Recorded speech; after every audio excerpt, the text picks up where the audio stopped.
Kiddo, can we check on? Okay, that's right. All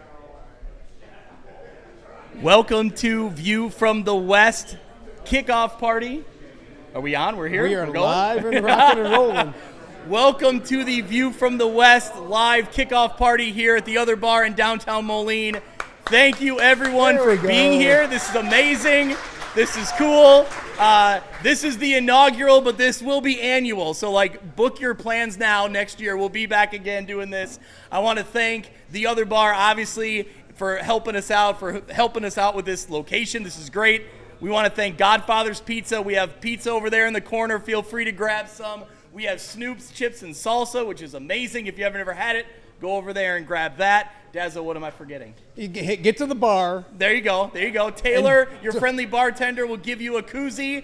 Yep, go ahead. And feel free to get the hosts a beer or two along the way.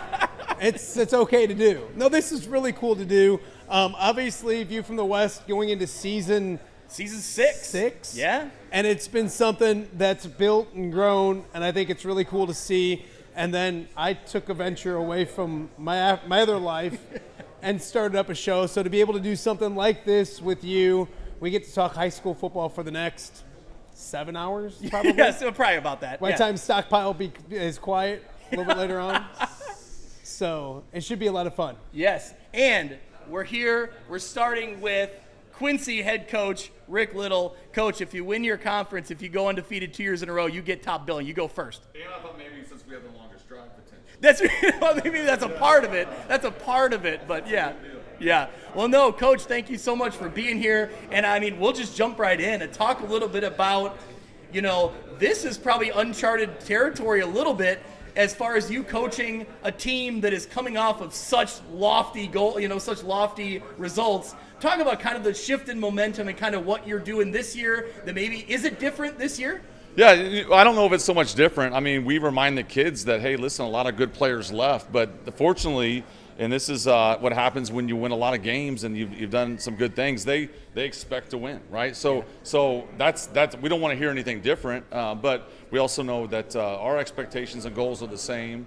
But certainly, there's a lot of guys that we got to replace. But for me, as a coach, I get super excited about the opportunity for guys, and so enjoy it all the time. But this year, for sure, I enjoy it maybe even a little more because now you get to see other guys get the opportunity and that they've been waiting for. Yeah. I think it's cool, Coach, because everybody asks me, what does Quincy look like? I think that's kind of the intriguing part for us. I don't know if it's intriguing for you or mind-racking or what is it going to look like? Obviously, you're losing a great senior class.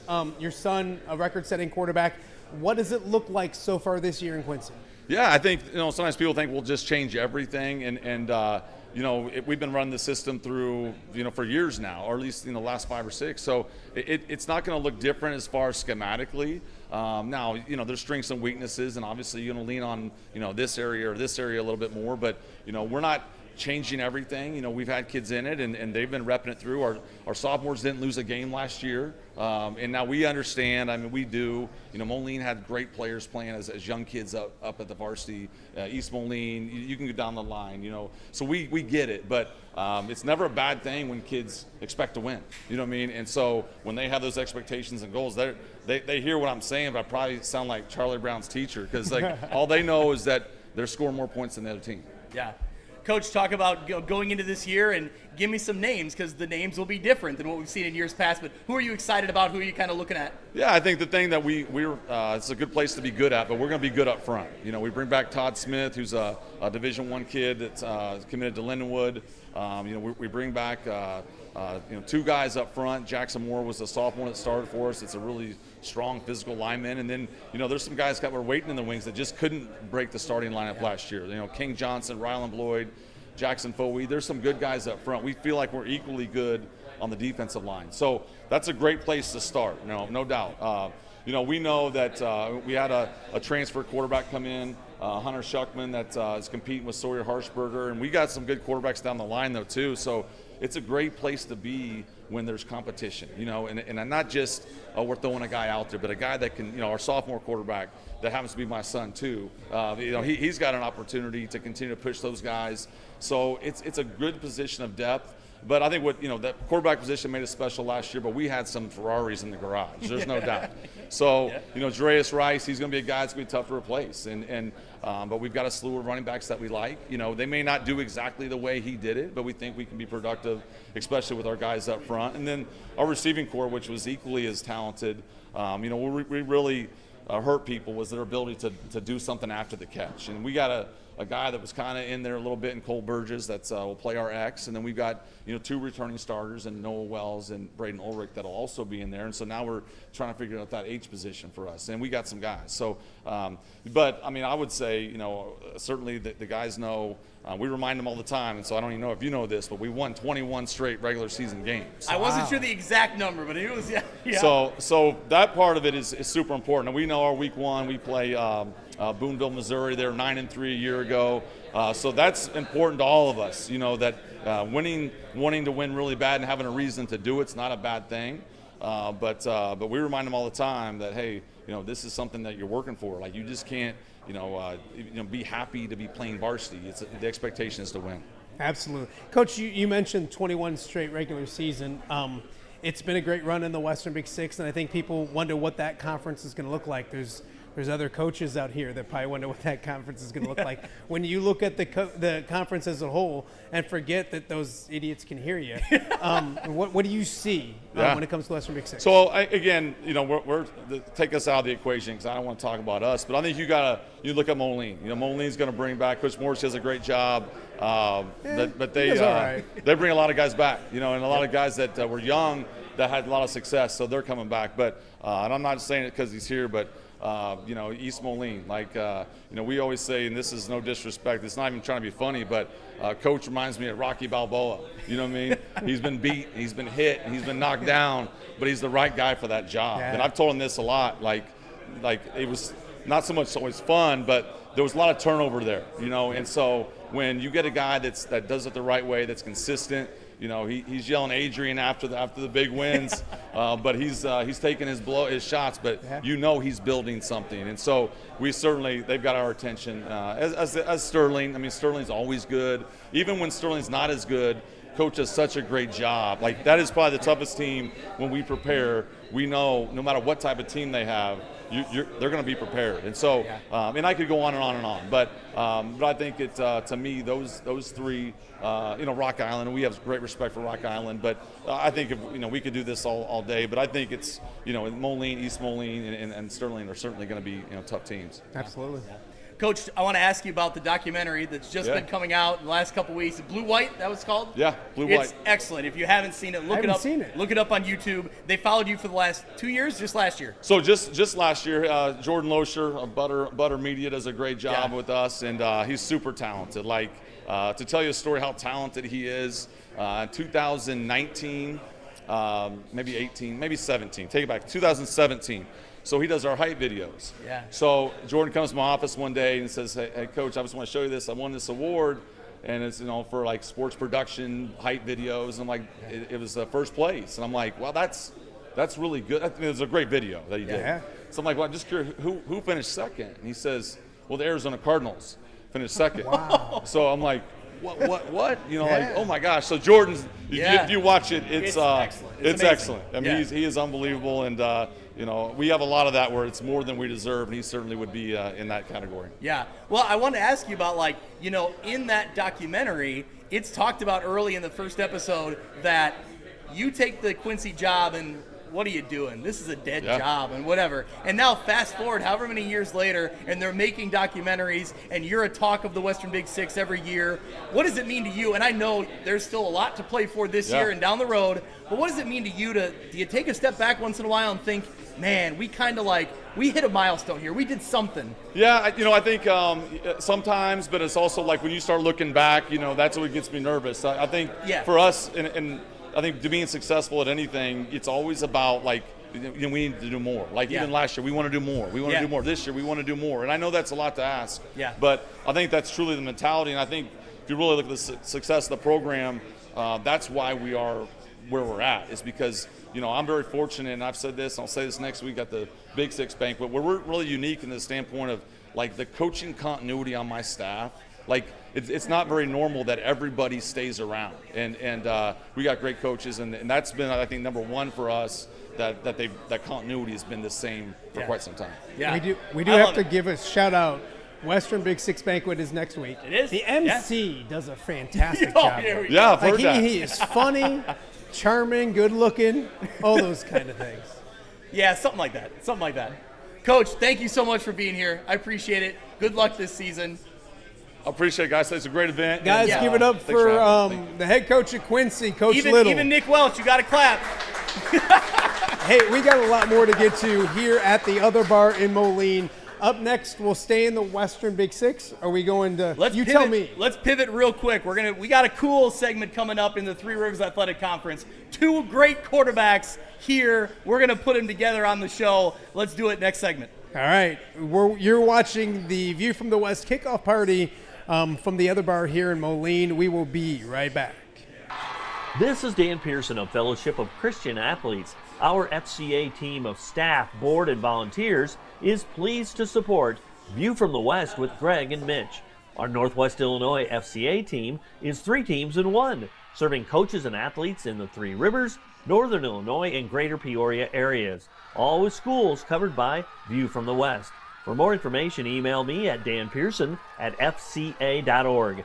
FCA, the heart and soul in sports. Hey there, local high school football fans. This is Sean Considine, a Byron Tiger and Iowa Hawkeye alumni, and now an LPL financial advisor. I'm passionate about high school football because it's the purest form of the game where communities come together. You can find me in my Byron office until I run off to football practice. I'm happy to talk about football or the markets. I'll leave that up to you. I want to wish everyone across Illinois a safe, successful, and memorable high school football season. Securities and advisory services offered through LPL Financial, a registered investment advisor, member FINRA SIPC. Hey, this is Brett Bielma, the head coach of the Fighting Illini from Prophetstown, Illinois. You're listening to the View from the West Chip, podcast. Did you prep him as like a media consultant, like what to say? Yeah. We are back here on the View from the West kickoff party, live from the other bar, Greg. That's right, live from the other bar. Thank you again so much for being here. There's koozies on the table. There's stickers on the table. Also, there's some QR codes on the little flyers on each table. The View from the West merch shop is open right now. Nice. Really great stuff out there. We got some new this year, some retro theme, think like Tecmo Bowl. We got some personalized individual team logos for schools. Now, not every school, but if you see your school and you love it, I encourage you to go out and buy those. So, all right. I had to take my headphones off because I don't know if we can be heard. I think we can be heard. I like headphones though because I got big ears. All right. Did you know that? We're getting the my all ears clear. are We're being big, so I heard. like headphones. All right. So. All right. I'm excited. This is a historic segment on View from the West podcast. This is the first time we've actually had student-athlete interviews on the pod. No kidding. So here we go. Are you qualified to do this? I don't. I feel like we're breaking the law or something like that. I'm used to talking to like Kyle Kampmeyer and Brian Stocking and yourself, and now I got to talk to student-athletes. We went up a class, obviously. Here we go. All right. Well, these two are definitely better quarterbacks than anyone I've ever talked to on the show. Yeah, it's like our panel got more athletic. It's like Greg and I who just talk about football, and then two guys that play at a high level. All right, here we go. Let's introduce him. Cale Filler, head coach of the Orion Chargers. Quarterback. What'd I say? Not head coach yet. Head coach. Oh, no. Yeah. Not head coach yet. Quarterback of the Orion Chargers. We have Colin Schweigen, quarterback of the Rock Ridge Rockets, competing against each other, rivals in the Three Rivers Athletic Conference. Cale, I'll start with you as the senior. Talk about, you guys have played each other growing up for a long time, and on our podcast, we've gone back and forth and talked about the numbers you both put up. How fun is it to kind of, be competing against each other and knowing that each one, you got to give it every week to keep those numbers, It's great. Having a competitor like Colin is amazing. Being able to compare myself and just make myself better compared to him is just having that guy in the conference is awesome to have. Yeah. And it's cool for me because I can remember when you were like the ball boy. I remember like hanging out on the sidelines, and that makes me feel really old. But Well, yeah.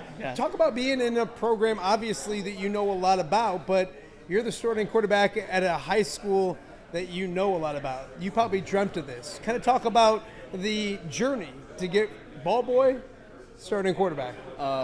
Growing up, Orange always had a lot of great quarterbacks in the past. Colton Schulenberg, Dawson Schulenberg, all it's been a very family history, like brothers, Mattson, Schulenbergs, all that. And being able to watch them as I grow up and, now breaking some of their records is pretty cool. Being able to compare myself to them and just know how much my work has paid off, with the stats and all that compared to them. Absolutely. Awesome. Cullen, thank you so much for being here. Talk about, on your side on the Rock Ridge, you see the numbers that he's putting up, and as a year younger than him, talk about that rivalry, that connection. When you see him putting up some big passing stats and you're trying to, compete with that, how much fun is that? Yeah, it's awesome. It's like trying to see what Kale does. It's like, all right, I'm going to try to do the same thing or maybe even better. It just goes on like game day. Just like, oh, wonder what Kale did tonight, and you're going to see what happened. Yeah. I mean, I mean it when I say that we've talked about both of you guys as the quarterbacks in the area, not just in your conference, but I would think the best quarterbacks in our area between both you guys and the numbers you put up and the way you lead your programs. Cullen, talk about Rock Ridge this year, and what are you excited about, as a quarterback coming back again? What's around you? Yeah, I'm excited for our wide receivers. Everything. Our line looks pretty well. Wide receivers look really good with Owen Steele, Chase Wheatley, Liam Steele, and Wyatt Osborne. He's kind of the sleeper we have. But yeah, otherwise, I think we look pretty good. Hopefully, we can be healthy and stay disciplined through the whole season. Yep, absolutely. It's funny because I had Coach Graves on my show last week sometime. And he talked about the expectations at Rock Ridge isn't to make the playoffs. It's what you do when you get there. What's that like as a player? Because the tradition is there. So it's not about getting 6 wins, is it? No, it's about being disciplined in every game and coming prepared for every week, for every team. Absolutely. Yeah. Kale, talk about this Three Rivers Athletic Conference, and we talked about it on our preview show. I really think that when you look top to bottom, there's a chance that every team is competing for the playoffs. Mm-hmm. Not just winning records. I think they're competing for the playoffs. What do you think as you head into your senior year about your program this year? I think we have a really good chance, but like you said, this is going to be a battle every week. So we're going to have to worry about going 1-0 every week, just focusing on ourselves, focusing on the team that's ahead of us, not really looking into the future. Yeah. Cullen, what do you think when you look at this conference? It seems like top to bottom, it's getting more competitive every year, and there's teams that you can't look at last year's record, So what do you think when you look at this conference top to bottom? Yeah, everyone's bringing dudes back, and you don't know what underclassmen they have. Like I heard Riverdale's got some big freshmen coming in. Yeah. Who knows there? Yeah, everyone has guys coming back. Yeah. No, I'm just proud because I haven't called him Chip. I haven't called you Chase. Well, I called him the head coach earlier. Yeah, so I'm proud of myself that I've done that. Before we let you guys go, and I guess Cullen, you what is this next 2 weeks like? Getting ready? Is it get to a point where you're ready to hit somebody else? You want to get going, or what are these next 2 weeks like before you get to do it for real on a Friday night? It's definitely the longest 2 weeks of the year. You're just anticipating that first Friday. But it's just you got to bring it every single day before the first game. This is the biggest game of the year. I feel like everyone's gonna be fresh. Everyone's gonna have the most energy. The first game of the year is always the hardest. I feel like. Absolutely. Yep. And Kale, I got to ask you. I talked to your dad on my show. What's it been like playing for him? And you can say the bad stuff too. I don't want to make this too nice and lovey-dovey, but what's it like been playing for a guy that probably taught you most of what you know about the game of football? It's awesome. Getting to learn the game from him, getting to learn the offense from him, I feel like that's why I've succeeded so much is I know a lot. I've learned from the best mind in probably the state about our offense, about pump the brakes on that. Let's not get carried away. But also what's helped me is, him ripping into me every practice is, I've thrown a completion and he's marking them up. If I'm playing scout team quarterback, I've had to go against our varsity defense my whole life. So, he's ripping into me if I can't complete a go ball in the double coverage. So no matter where he's telling me to throw the ball, it's always expected. It's got to be on the money. It's got to be caught. Even if it's a drop, that's on me. no matter where I put it, it's on me. He's gonna rip into me, and playing Rockridge and Sherrard, it really makes it pretty easy. I can handle anything like any of their players say to me because they can't say anything worse than what he said to me. So you're saying Chip's energetic and loud? I would have never thought that. Who's the better quarterback? Me or him? Yeah. Oh, me. 100%. There you go. That was a pretty easy answer. I thought you just asked those two. I was like, let's not do that. Who's the better quarterback, you or your dad? Me. Well, that's easy. That's easy. That's a default one. I love how dads are sitting next to each other. They're all lovey-buddy now. Yeah. And what week do you guys play? 5. Week 5? 5 or 6. 5 or 6. All right. Hey, that's the right answer. Game 1. One more question. I'll ask both of you. What do you see in Cullen's game that you really appreciate, that you love about his game? He's very athletic. He runs the ball really well. I'll say that. Runs the ball a lot better than I ever have. I mean, what he brings with his legs is really impressive. And I mean, the kid, it's undeniable. I mean, baseball, football, he's got a huge arm. Yeah. I mean, that's the notion with him, and that's just super impressive. His arm strength and his athleticism is really something I've tried to, I can't really match, but, try to improvise with and what I can do. Yeah, you're putting up big numbers too, though. So, all right, same thing, same question. Yeah, I would say every ball he throws, he don't really have a bad ball, is what I've noticed. Yeah. I'll have bad balls here and there. When Kale throws it, it's there. Always, almost every time. I love it. Thank you both so much. I don't like all the lovey-dovey stuff. We're positive. We're positive here. Yeah. We're being positive. Oh, come on. No, I'm just kidding. No. Thank you so much for both being on. Like I said, this is his first 2 student athletes we've ever had on, so there you go. And hopefully not the last two. We'll do that much more this season. So I love it. Thank you to both of you. Good luck this season. We really appreciate it. Thank you so much. All right, thank you. All right. Thank you. All right, guys. We will hit another commercial break. Up next, we'll go back to the Western Big Six. And who's the best-looking coach in the conference? Oh, we're about to find out. We'll let you decide, because 2 handsome men are about to join us. That sounds so bad. Next, right here on the View from the West kickoff party, live from the other bar in Moline. All right, we're down. Yeah. This episode of View from the West podcast is brought to you by Simulation Sports. In addition to golf simulators and batting cages, Simulation Sports provides golf club repair, custom fittings for driver shafts, and even private lessons for golf, baseball, and softball. Whether you're looking for a fun group activity or want to fine-tune your skills and equipment, Simulation Sports has something for everyone. Visit their facility at 400 South Main Street in Monmouth, Illinois, or go to thesimulationsports.com to start playing today. At Modern Woodmen of America, service is about more than our members. It's about our community, too. We share values that include personal financial security and helping friends and neighbors in need. We're your partner helping you protect your future, and together we're making an impact here in our local communities. I'm Nate Neighbor. Find me on the Modern Woodmen of America website. Get to know your local Modern Woodmen representative to plan for your financial future and learn about valuable member benefits. Modern Woodmen of America. Touching lives, securing futures. Securities offered through MWA Financial Services, Inc., a wholly owned subsidiary of Modern Woodmen of America. The View from the West Player of the Week is brought to you by Breedlove Sporting Goods, Western Illinois' premier sporting goods store for uniforms, apparel, equipment, awards, and online team stores. They offer name brands such as Adidas, Under Armour, and Nike, and are extremely responsive with any inquiries. With a primary focus on the western side of the state of Illinois, Breedlove Sporting Goods is the fastest way to outfit your team. You can check them out on Facebook or at breedlovesports.com. Welcome back to, I'm used to doing this, I'm stepping on you. Take it away, man. Welcome back to the View from the West kickoff party. Yeah, here we are, man. Live, downtown Moline. Yeah, it's good. We've had a great time so far. Sorry, should I not say that? No. What did you say? I said Moline. I didn't know if I shouldn't say that. That's a location, not a school. Okay. It's both. The only place to be, guys. This should be fun. Here we go. Obviously, United Township head coach Nick Welch, Moline head coach Mike Morrissey. Why are all your guys eating all the food?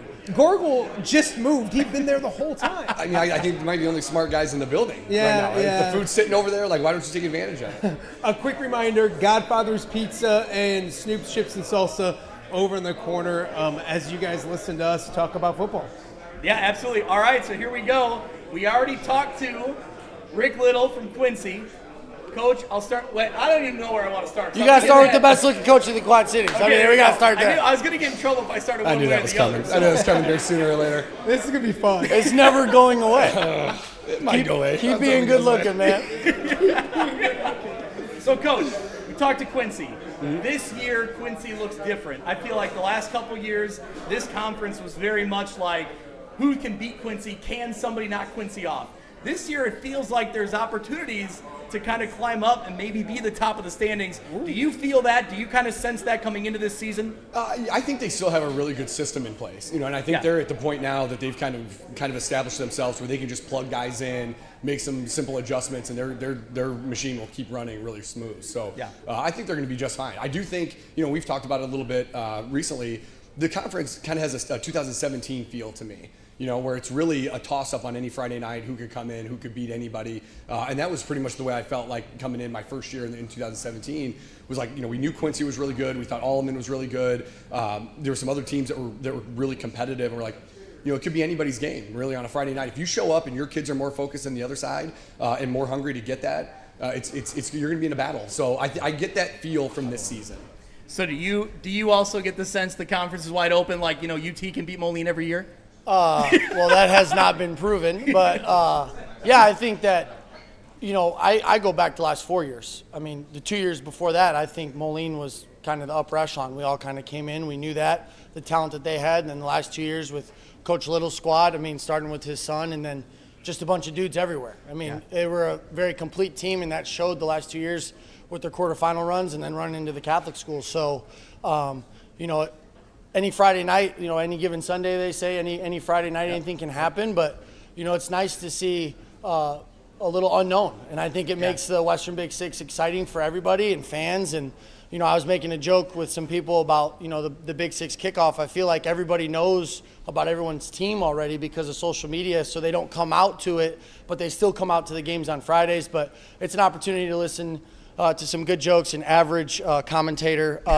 I'm so excited. I got stuff already ready to go. I'm sure you do. But honestly, though, it's a great thing, and I think it's a really competitive conference and really well-coached teams, and there's athletes everywhere, and there's size and physicality, so it's going to be a fun fall. Okay, first off, are you good? Because the sun comes through, it's glaring off his shaved legs. So are you good?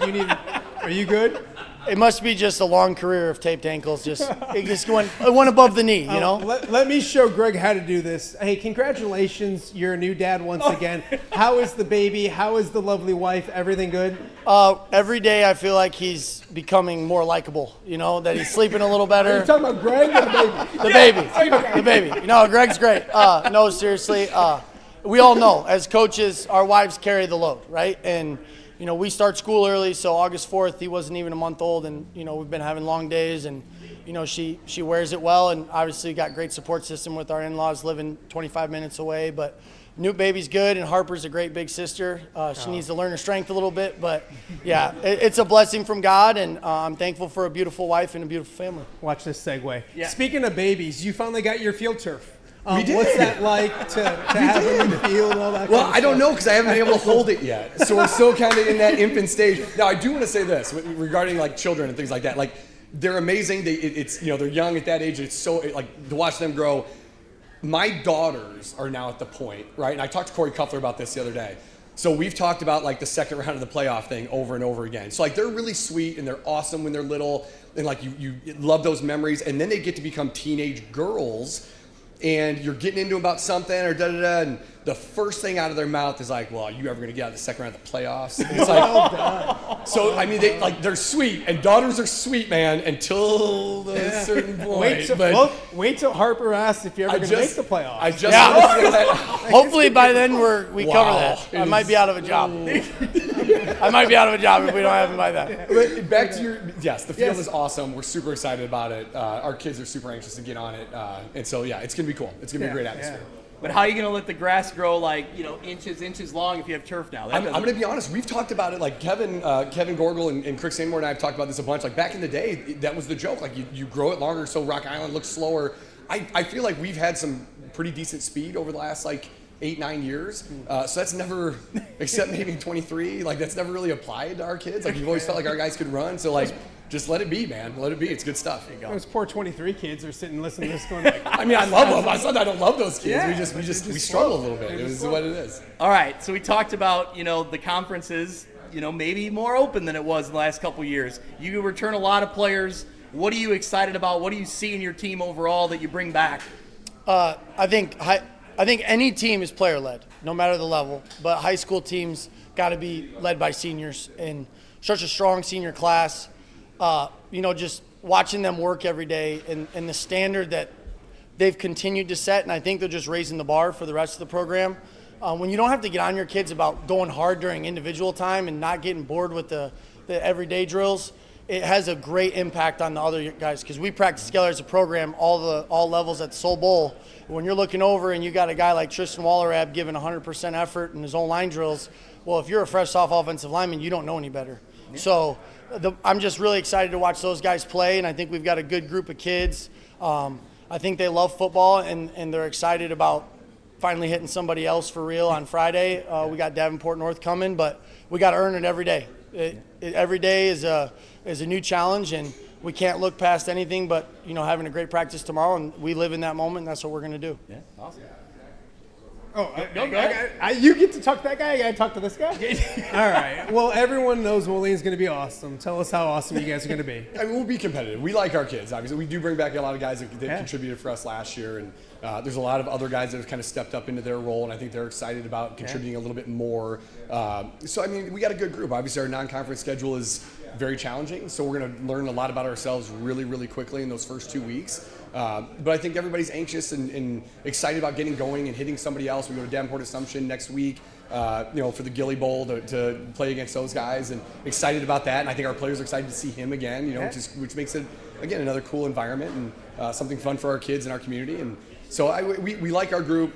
We've got to continue to get better just like anybody else. And where the fundamentals is obviously where it starts, and obviously that's always our focus. But, we do like our kids. We're excited about them in this chapter. I'll ask both of you guys, and I'll start with Coach Welch. How do you look at this conference, I guess? And, I mean, Little's here, so Quincy must be good. Schlemmer bailed, so they must be struggling. How do you look at the conference, and how do you see it as a whole? I think it's going to be super competitive. I mean, I said this to Coach Little, and I mean it. Their kids don't know anything else. The kids in that building don't know anything else except for being really competitive and winning. And that winning is contagious. I firmly believe in that. Coach Morrissey and the school down the road, they've been at the top every year, competing and being really relevant, not just in the conference but in the state. Sterling is a really well-coached team, and sometimes you turn the film on and they might not have the biggest dudes on the field, but they're aggressive. They play like their head coach is, right? So, we talked about Geneseo getting better. They're going to be young in some spots, but they're only going to be better in year 2 under Coach Furlong, who's a really, really good coach. And then, we've got some uncertainties, and not in a bad way, but, we don't know how, some of those other teams are going to shake out.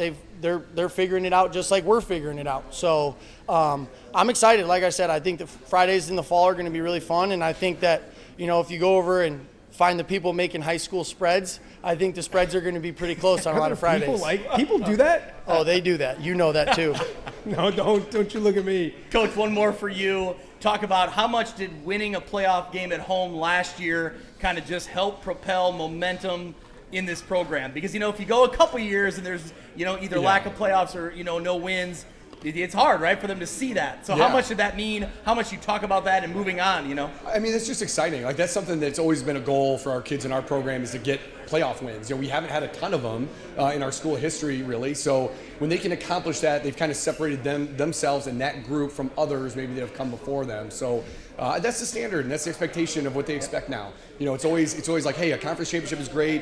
A state title is really what everybody's chasing, and I think everybody in our conference, has that same goal. Whether it's realistic or not every year is up to everybody else. Like, internally, you're thinking a state championship is what we're chasing, and obviously playoff wins is a part of that. And not to piggyback on this stuff, but man, when I saw Rick in this building, I couldn't tell you how disappointed I was to see him. Because I'm like, freaking A, man, like, seriously. Because when this cat shows up in the Quad Cities, They got a good team, always. Like, and now he's enjoying his pizza, so I know they're really going to be all right. But what are we doing? I hadn't met him till last year. Shoot, I barely could recognize him in a crowd before a couple years ago, and now he's here all the time. So they're going to be awesome. Obviously, UT is going to have a really good football team. Geneseo is going to be really, really competitive. They won some playoff game last year. There's a lot.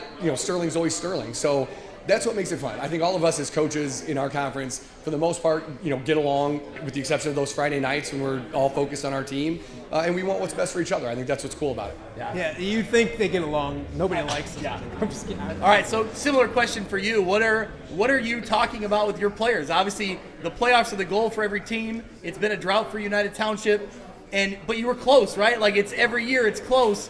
What do you talk to about these players? What do you tell these players, and what are the goals? What are the conversations? Close is only good in horseshoes and hand grenades, really. So, what are you going to do different? Yeah. What more are you willing to do? Because I'll be honest, we might not have had that outcome of being a playoff team, but it's not from a lack of effort. Yeah. These kids wake up all off season at 6 a.m. and lift, like a lot of schools do. They show up all summer. They work hard. They take notes during meetings. They're studying film. They're probably watching too much Huddle during school based on the emails I get from their teachers. But at the same time, if you're just doing what everyone else is doing, you're not separating. So you got to be willing to do a little bit more and get an edge. And, I love when kids text me, Coach, can we go to the field? Coach, can we go? I'm like, hey, dude, it's raining. Yeah, I got to get some work in. All right, well, I don't got to get some work in the rain, but we can figure something out. So maybe I'll clean the back room while they're getting work in. And like I said, it starts with our seniors. So our goals, don't tell me this is coach talk. We're scrimmaging tomorrow, and we want to have a great scrimmage. We want to stay healthy, and then the day after that, we got to keep building, keep getting better. Yeah. How boring is that? Bunch of cliche. No. The rivalry between the two schools. I mean, you say the school down the road. You're not. Is it a healthy rivalry? Is it a good rivalry? How would you describe it? I love it. I think it's gotten better. Honestly, years ago, and Coach Gore will tell you this, there was a long time where it wasn't competitive at all. It was just not a competitive football game, and now that's changed. And I think because it's changed and it's become competitive, it means more to the kids and it means more to the community. So that makes it a little more exciting as well. And so I think it's become a much better game for both communities, and which brings excitement, which is cool. That's what you want. You want these games to mean something to these kids more than just oh, hey, we gotta try to get a win on a Friday night. It means a little bit more. I think that's neat. Our kids grew up either playing together or playing against each other. So there's an element to that, and I think that's fun. I think that's cool. And honestly, for us, it's always been they're at the top, so that's a high bar, right? If we can compete with them, then we can compete with anybody. For a long time we hadn't beat them. Stockpile posts these interesting to-dos, and I'm always on one hand you're wow, we didn't beat them since 1988 at home. That's embarrassing, but at the same time it's okay, yeah, good for our kids and good for our school and our community. But it's a really competitive environment. I think our schools it's not just football, but even on a Friday night in basketball and baseball, we've been the top 2 teams the last couple of years. In track, we've been, we've won the league in track, but Moline's right there every year. It's important to our kids and our communities. And then they're not just competing in football either. You got a lot of multiple sport athletes that are doing really good things. And at the end of the day, I feel there's a mutual respect as well that's grown. And he said it, we didn't really like each other before, but now, we host 7-on-7, we invite Mike, because they're a good football team. They're well coached. They're going to make us better, and I hope that we're making them better. And so when we do see them on a Friday night, it's 2 teams that are going to play the right way, different styles, but at the outcome, we're trying to do the same thing. We want to establish the line of scrimmage. We want to play good defense and win the football game. So I think it's fun. I will say, as a tease ahead to our Western Big Six preview, which comes out on Tuesday, between Mitch and myself, one of us picked UT to win the conference, one of us picked Moline. Ooh. I won't say where it goes. You got to listen. I like the tease. Well, before we let you guys go, I want to thank Coach Welch for the second year in a row he partook in my dad's golf outing, my dad's memorial golf outing, because he's no longer with me. I've invited Mike every year, but I guess my dead father's not. Oh my gosh! So, wow. We all probably need another drink after this one. I'll ask Gorgle. Goodness. Bailey showed up one year, right? Who did? Matthew? He was kind of representing. Yeah, he did. But that didn't count. I think he was wearing an eye, though. Yeah. Matthew Bailey made the trip 3 hours. He did. You couldn't make the trip 20 minutes. That's fine. It's good. I mean, I get it. He doesn't have any young kids, so Nick doesn't. To be fair, I've seen him at TBK, and I know those afternoons are miserable. So he's probably stuck there. Gosh. Look, we live playing travel sports, man. To be fair, it's taking over. It's taking over. To be fair, Greg's never shown up either. So I guess if we're throwing people under the bus, stick together. Strays. You're catching strays. We're gonna stick together on this. All right. Well, we do appreciate these guys doing it. Absolutely. No, thank you both so much for being here. Yeah, good luck this you guys. season. This is awesome. The Western Big Six preview podcast comes out on Tuesday morning. That's the last one. We previewed every conference that we cover. So Western Big Six last, but certainly not least. Thank you guys. I think it's going to be a fun year. I think it's going to be a ton of competition. I'm excited to see how it plays out. So, all right. Awesome. We got another break. Up next, more on your View from the West kickoff show right here from the Other Bar live in Moline. We'll be right back. All right, be honest. Are you craving Hungry Hobo again?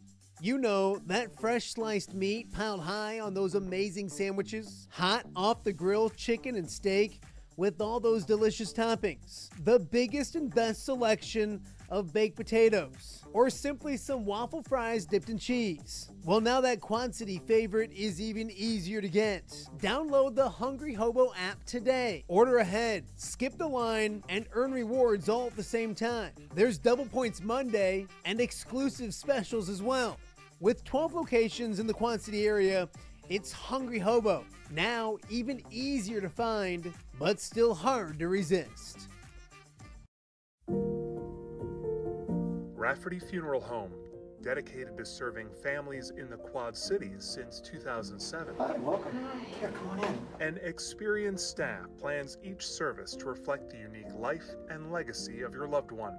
Rafferty Funeral Home is proud to serve our community with dignity, respect, and compassion, helping you to celebrate your traditions and lasting memories no matter your faith, culture, or budget. Rafferty Funeral Home in Moline. Call today to discuss prearrangements.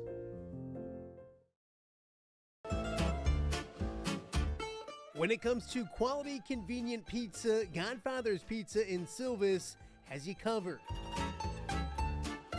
Featuring a beautiful dine-in area, delivery, and a carry-out window. Godfather's Pizza is that pizza you grew up with, not a convenience store. You see, at Godfather's Pizza, the dough is made fresh daily. That mozzarella cheese is shredded fresh and never frozen. And those toppings are abundantly piled high each and every time. Locally owned and operated since 2010, Godfather's is a huge supporter of local athletes right here in the Quad Cities. So come on by and check them out at 1211 Avenue of the Cities in Silvis. Order online at godfathers.com and reunite with that same delicious pizza you grew up with.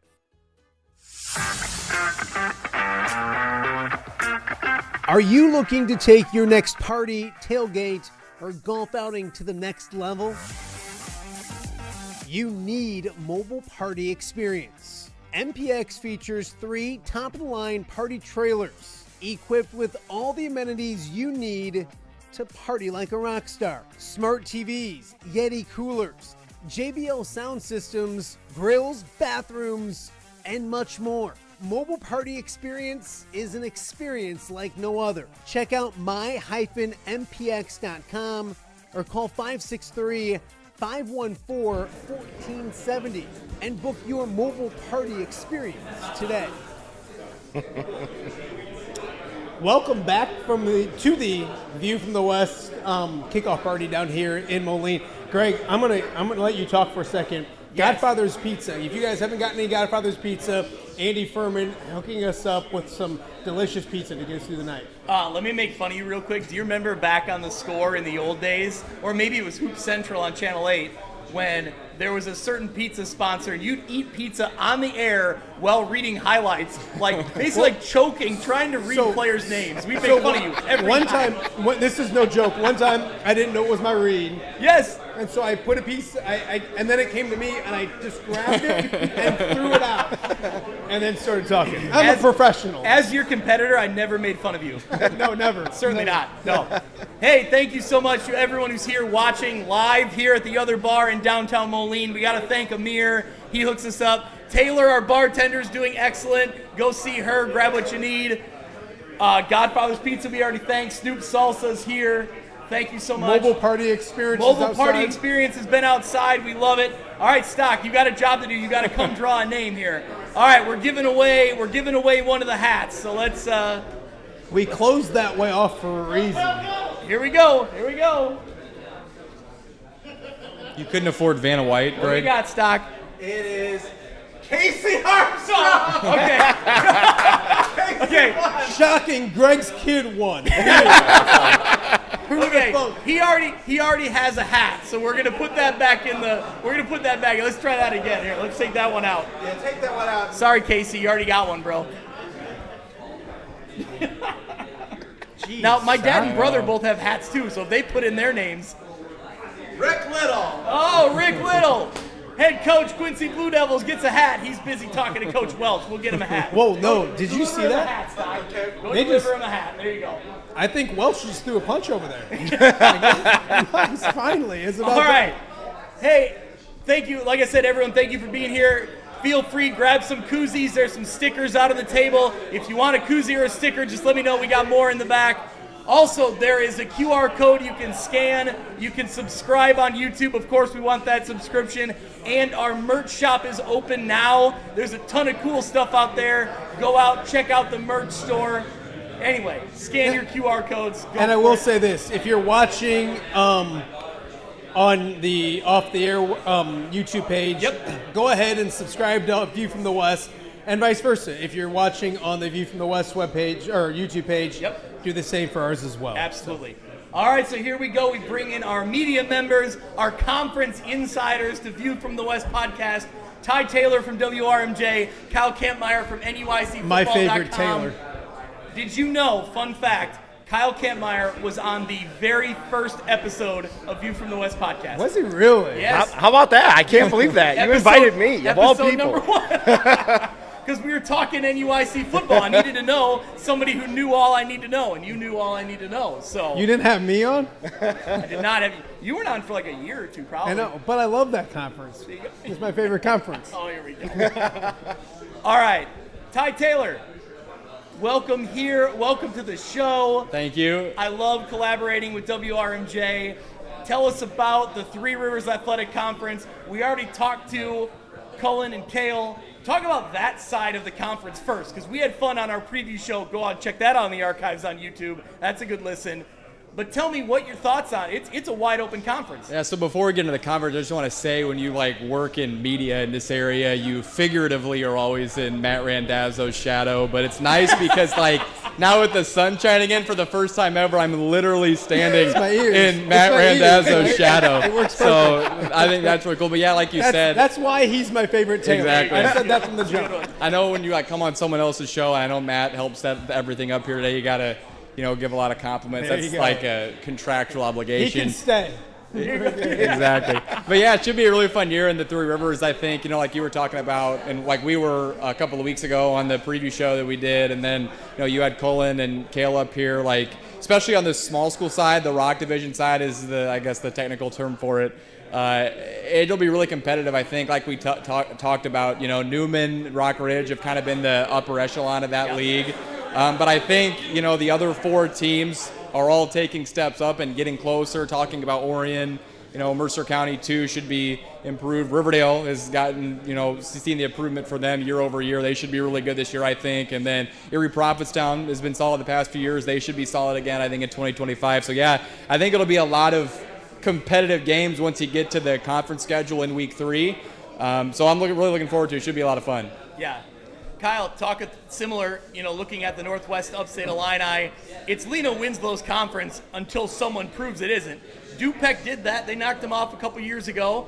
but in the end, it was Lena Winslow getting a state championship that year. So now looking at the conference this year, talk us through kind of what you see top to bottom. Lena Winslow's still there, but there's some teams kind of chomping at them. Well, that's just it. Lena Winslow is the class of Class 1A. They've been to 5 consecutive state title games, looking for a 6th. They've obviously dominated in the past decade at that level. They're coming off back-to-back runner-ups now, but now they have Stockton, a conference rival who's on their heels. Stockton has not beat Lena Winslow since 2012 in the quarterfinals when Stockton made their last appearance at the state championship. So they have a loaded team this year that is definitely prepared and ready to take that next step, but it's going to come down to a week 2 battle in Lena Winslow on their new turf field to see what happens there. Yeah. Ty, we have representatives here from Monmouth Roseville, from Kewanee, Princeton. Ryan Pearson was planning on being here. It didn't work out this time. But talk about that side of the Three Rivers Athletic Conference and what you're interested in. Yeah, I think it's interesting seeing how Princeton kind of bounces back. I know they had another great postseason run, but they didn't win a conference title last year for the first time in a while with, Monmouth Roseville knocking them off about midway through the year. So I think it's probably one of those things where coming in, I think most people probably think it's their league to lose again this year, I suppose. But, Monmouth Roseville, I think over the past, 4 years, they've been in the playoffs every year. They've been able to kind of establish themselves as like a program that, is successful year in and year out. So I think that's kind of the storyline for me is when they play to kind of see if Princeton's able to avenge that loss from last year. And kind of similar to what we said about the other side of the league too. The other 4 teams, I think, we're all teams that believe, they probably can compete with those other, 3 they would play at the, mid-tier of the league, I think, coming into the year. So those games will be super interesting. A lot of teams on both sides, I think. Every week are going to be big games in terms of playoff positioning for teams trying to qualify. Yep. Kyle, you talked about Stockton. We know about Lena Winslow. Who's next in the pecking order and kind of in that middle? They're going to be fighting for 5-6 wins. Well, and that's what's interesting. Okay, so you had Forreston, who's been one of the teams that's heavily talked about for the past decade. They're coming off of a 2-7 season, a very young team. They return a lot of kids this year. So can they get back into the playoff picture? I think that they can, but they're going to have to prove it because they have not proved it to this point. As far as Dupec, they have a new head coach, obviously losing a 2-time All-Stater in Cooper Hoffman. They have to replace the QB. But can they get back? They have probably the strongest offensive and defensive line that they've had since their inception as a co-op back in 2017. Fulton is another team who, while in the NUIC, they've been in the playoffs. Last year they had a little bit of a fall off. Can they be another team that can get in that mix? That's where I think the NUIC will be a lot of fun this year because a lot of the middle teams are going to be a meat grinder in every competition that they see and face. And then you can't count out EPC either. They have a loaded team back again, big offensive line, a great running back there. So their big things, they got to fill in a quarterback. They have to do a couple other things, but I think we'll see EPC in that picture again. Yeah. How much fun is it when you look at a non-conference game, Lena Winslow and Rochelle? Rochelle was a, 5A playoff team a year ago? Yeah. Rochelle was in the quarterfinals in 5A last year. This year they get to play Lena Winslow here in week 3. Yeah. That's a huge step up. We always see Lena Winslow step up in the big games like this. Yeah. But this is probably the biggest one that they've truly stepped up in coming off of that. Rochelle obviously has dropped some enrollment, looking to be a team that will probably land in the 4A playoffs this year, but still very, very surmountable. It'll be a tough game for Lena Winslow for sure, but one of the games that we're definitely interested in seeing. It's fun. Yeah. You're back on the sidelines this year, right? You're going game to game, week to week? Yes, I'll be back on the sidelines. It will be a lot more fun than being on the sidelines as a coach. So, definitely getting back and forth, going to different games, seeing the top matchups in the area will be a lot of fun. And give us plugs for all that you do. You got NUIC Football, which is a weekly podcast about the football conference. You're also doing NUIC All Access. You got some merch available. Tell us all we need to know. Yeah, so right now we're getting ready to finalize our store, so we'll get a lot of NUIC merchandise out there, both for NUIC Football and NUIC All Access. We're already starting to line up shows with a bunch of different guests on NUIC All Access, which includes a Division I recruit to Central Michigan and Trixie Carroll, who is going to be a big player for Eastland. It's definitely going to be a lot of fun. We're going to be changing some things up with our podcast, which you probably have already seen on NUIC football as well. So I'm excited. I really am. This is year 10 for us. I like to say we're the originator of small school football content in the state of Illinois. So with that, we've grown a big following over the years. But this year is definitely going to be the top, I think. I will say I taught everything that Dazzo knows when I worked at Channel 8. Then I left and I was inspired by your coverage, by the content WRMJ does, and here we are. You like how that played out there? I love that. I like to, for both of you guys, and even No, I we'll taught start you with, everything you know. Did you catch that part? Yeah, I agree. Okay, good. That's why I'm no longer there. No, I'm just kidding. I'm kidding. How do you get ready the next couple weeks? And we talked to the Western Big Six coaches, and that conference is fantastic. It's different in these small schools. When you go into a town and you just go towards the light, especially when you get lost, which some of our photographers have gotten lost. But what's that like? So one, how do you get ready? And then two, it's just different in some of these small towns, isn't it? Yeah, I like growing up. I mean, I'm a Mercer County grad, and I just think like the vibe of small school interscholastic athletics, not just football specifically, but I know this is a football show. Like, it is different because it feels like it's a true like community, you know what I mean? Where like people who are in the stands are not just, you know, parents, but it's like, you know, the insurance guy in town, the doctor in town, you know what I mean? There's such a feeling of community, I think, with those games, which I think, you know, obviously there's that at the big school level too, but I think at the small school level, when you talk about true, like then UIC 1A schools, the track is, you know, traditionally 2A, 3A, you know, where it's one school in town, you know what I mean? And I think that's so fun. And speaking about like preparation, you know, it's always really fun getting set for football because like for me, I mean, you know, we cover, you know, football, then basketball, wrestling in the winter, then baseball, softball, track and field in the spring. So like trying to get back to football now after the summer off of like sports coverage, you know, it takes a little bit to like get back in the swing of things, but like, you know, we'll have our preview Sportsline show coming up, I think a week from today, or a week from yesterday, I guess, next Saturday. So like we'll, you know, get out doing some preseason interviews, and then that kind of gets me, I guess, ready to hit the road, I suppose, you know, in the Three Rivers, especially from where I am living in Aledo. There's some long trips that you got to go on. I know this year I have a trip to Mendota I have to take, which is a long trip.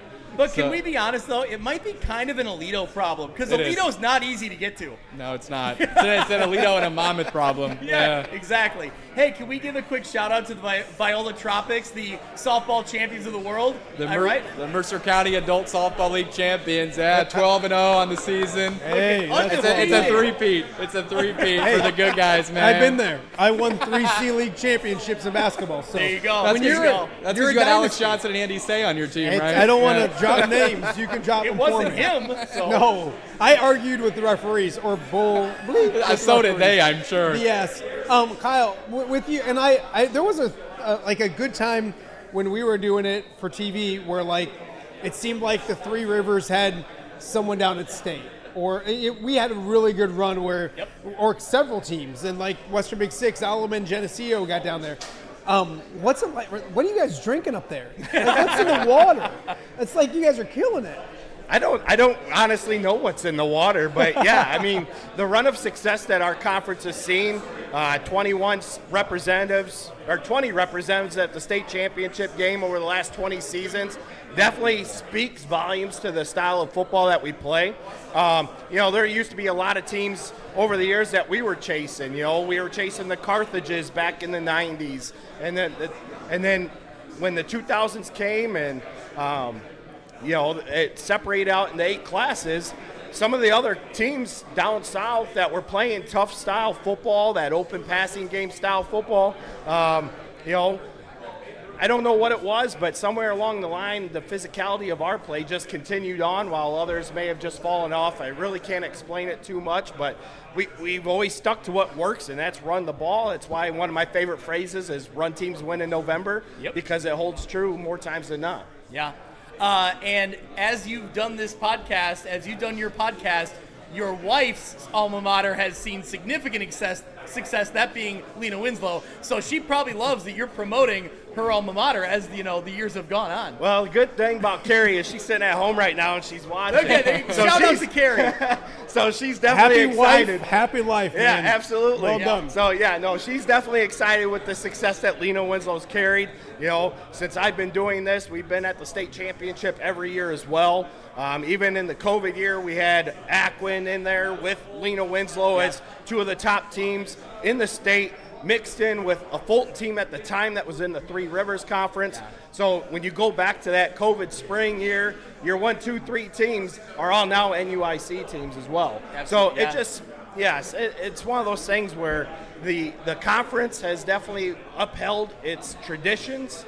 And piggybacking off what Ty said and speaking with like Jeremy Castle over here from Newman, one of the great things about small school football is the fact that you go out to a game, everybody that's in the stadium, where, like you said, the big schools, they don't always have that. Yes, they have the camaraderie and stuff, but the small schools, it's just more intimate. But for Greg and I, that's always a good thing. Like, sometimes we don't want people to know. Just kidding. I'm kidding.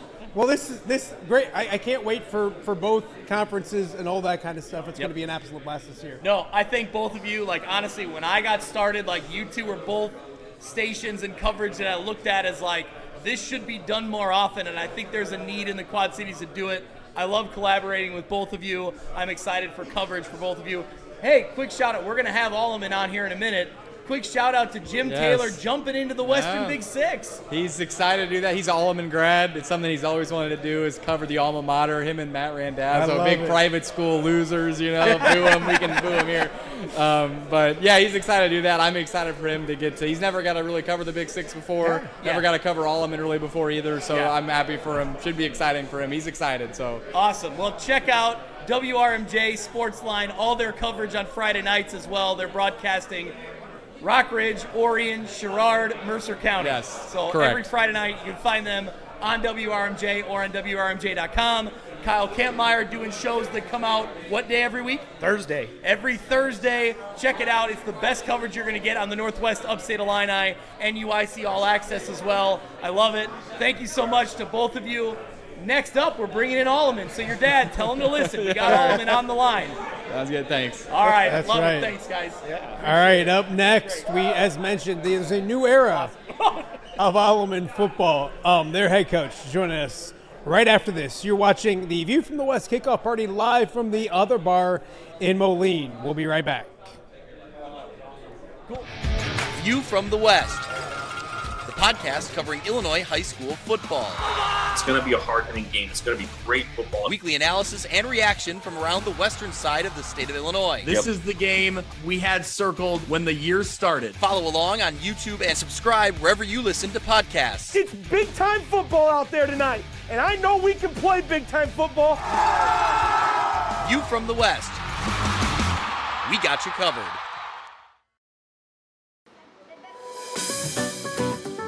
Are you looking for the Quad City's best chips and salsa? There's only one dude to turn to. Right on. Snoop. Hand-cut chips, fried fresh with that crunch you've come to love.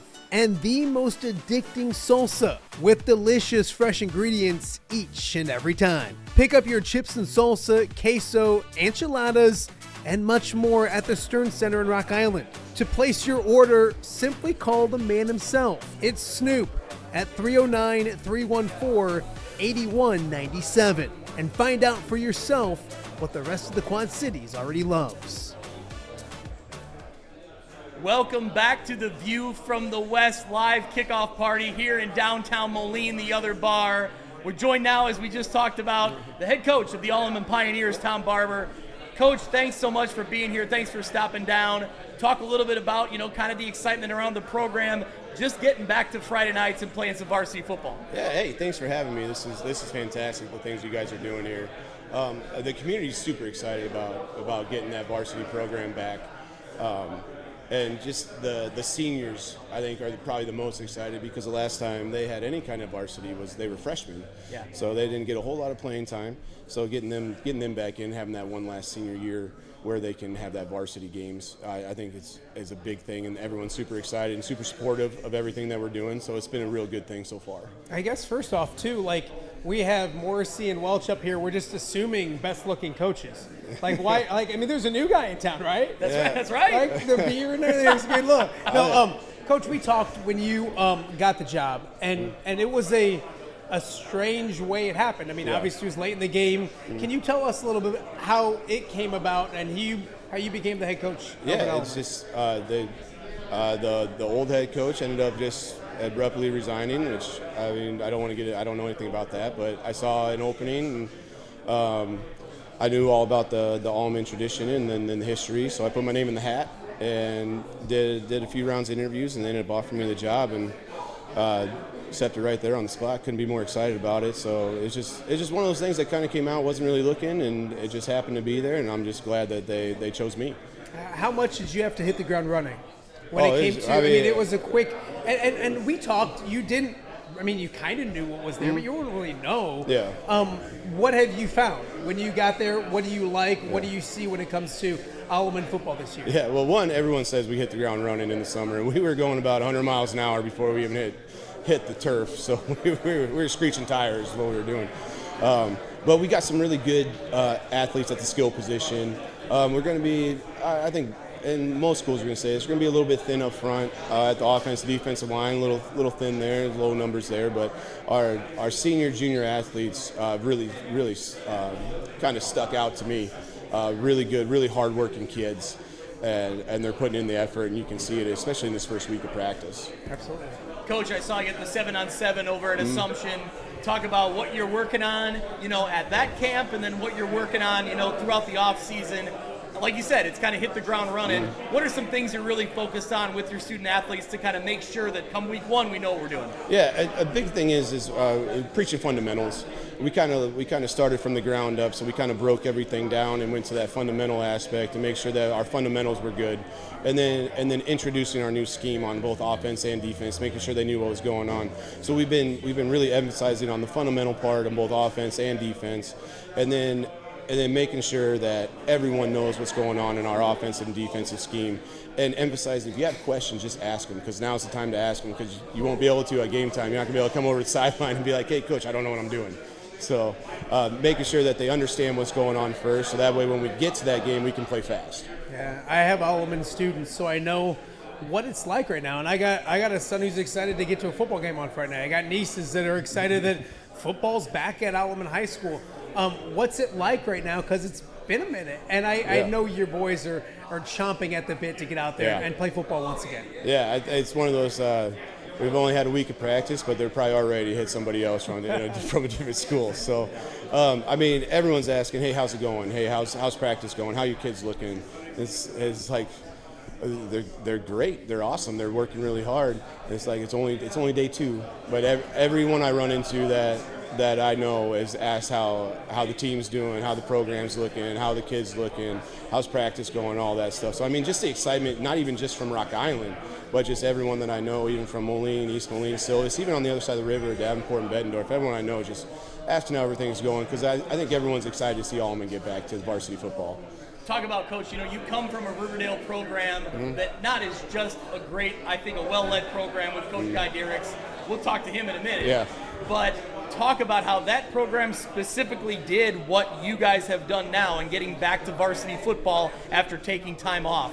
How much do you look back on maybe what Coach Diericks had to do and what you were doing alongside of him to now help you prepare for this job? Yeah, I mean, they didn't have a varsity season. I think it was 2022.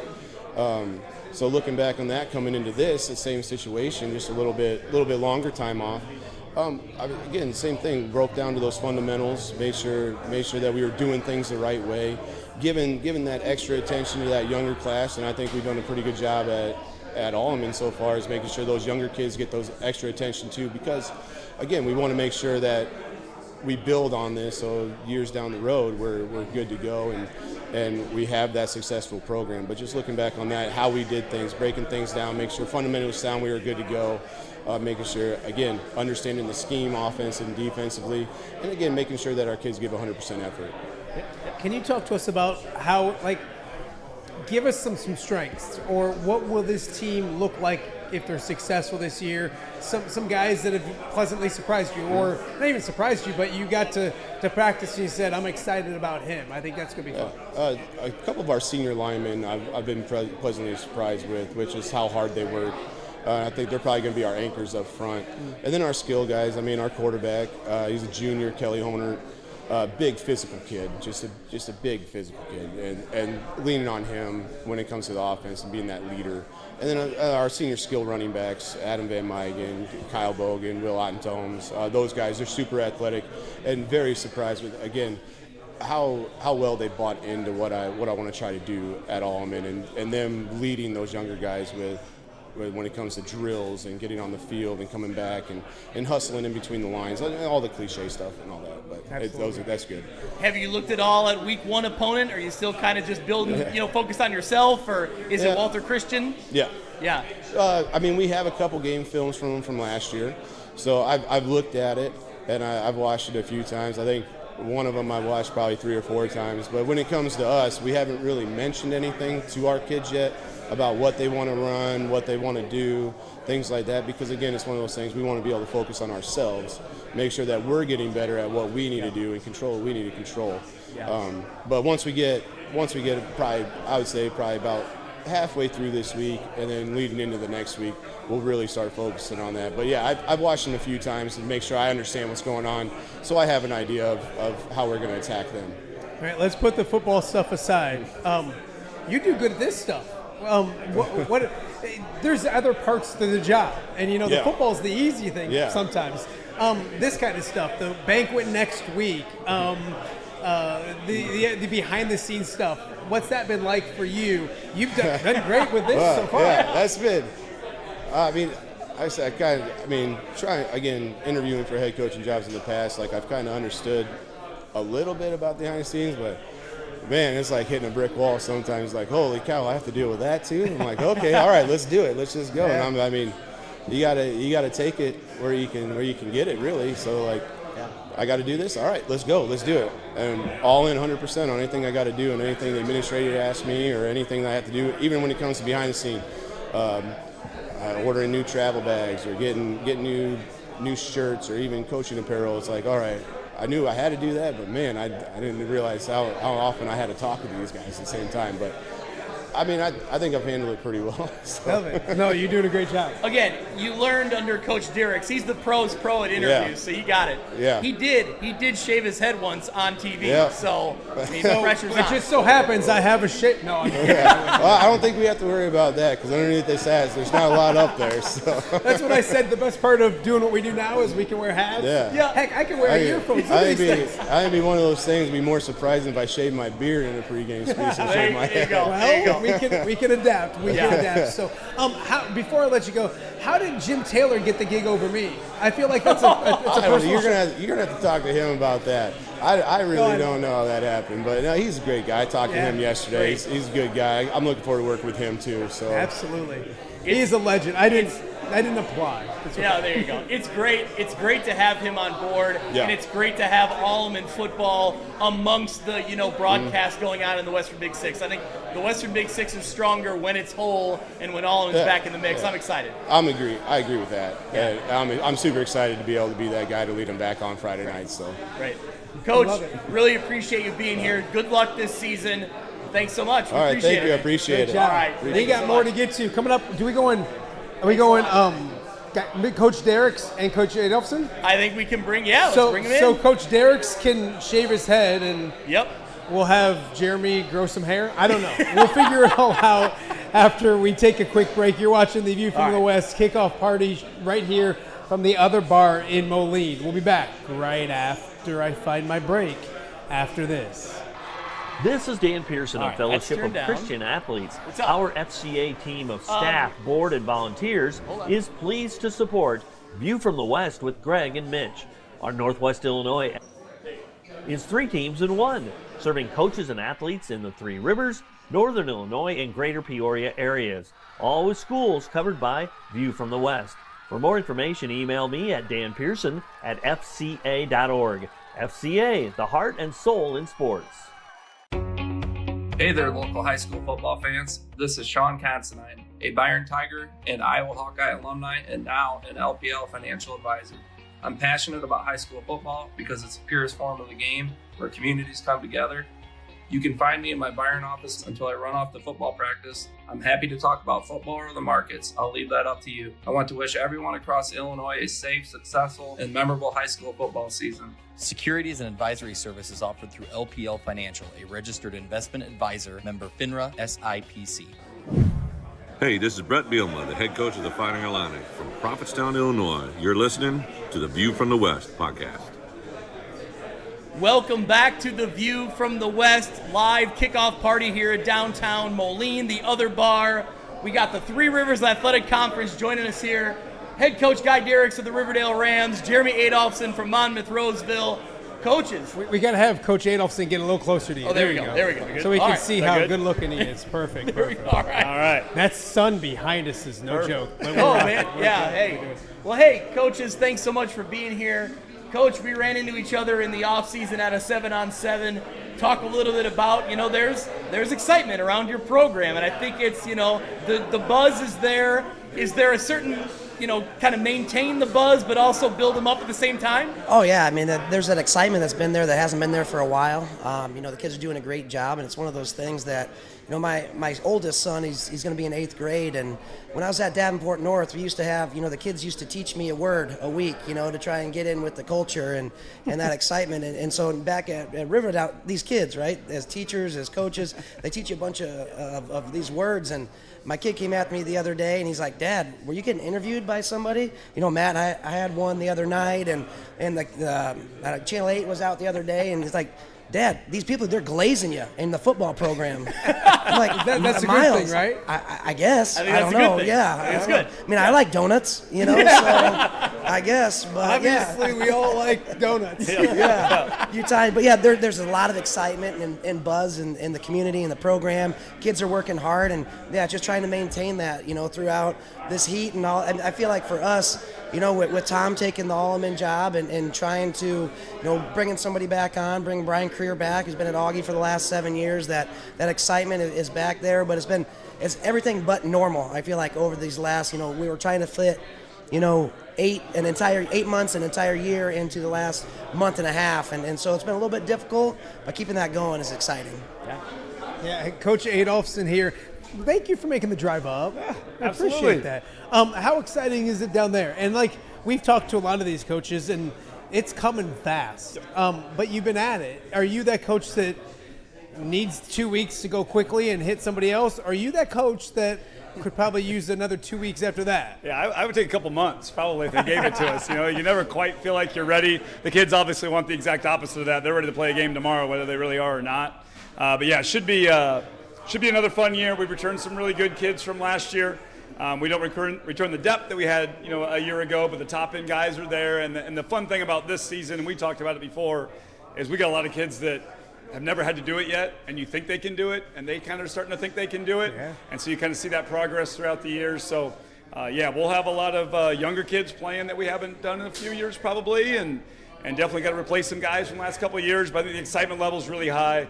Our senior class has had a fantastic career. We got 5 of them that started 2 years ago on a team that won a playoff game, and then last year, winning the conference championship, and now they're back as seniors, and you start adding those other seniors into the mix, and some of our juniors, and really some freshmen and sophomores are going to be pretty close to playing, if not playing right off the bat. So it's it's moving quickly, but it's for me. The only thing I want to go fast is pregame. Pregame of every game, I want to just start. Yeah. I used to want to see all this stuff in pregame. Now I'm like, let's talk to the officials, let's flip the coin, and let's just go, because those 20 minutes feels like 2 hours. Yeah. Absolutely.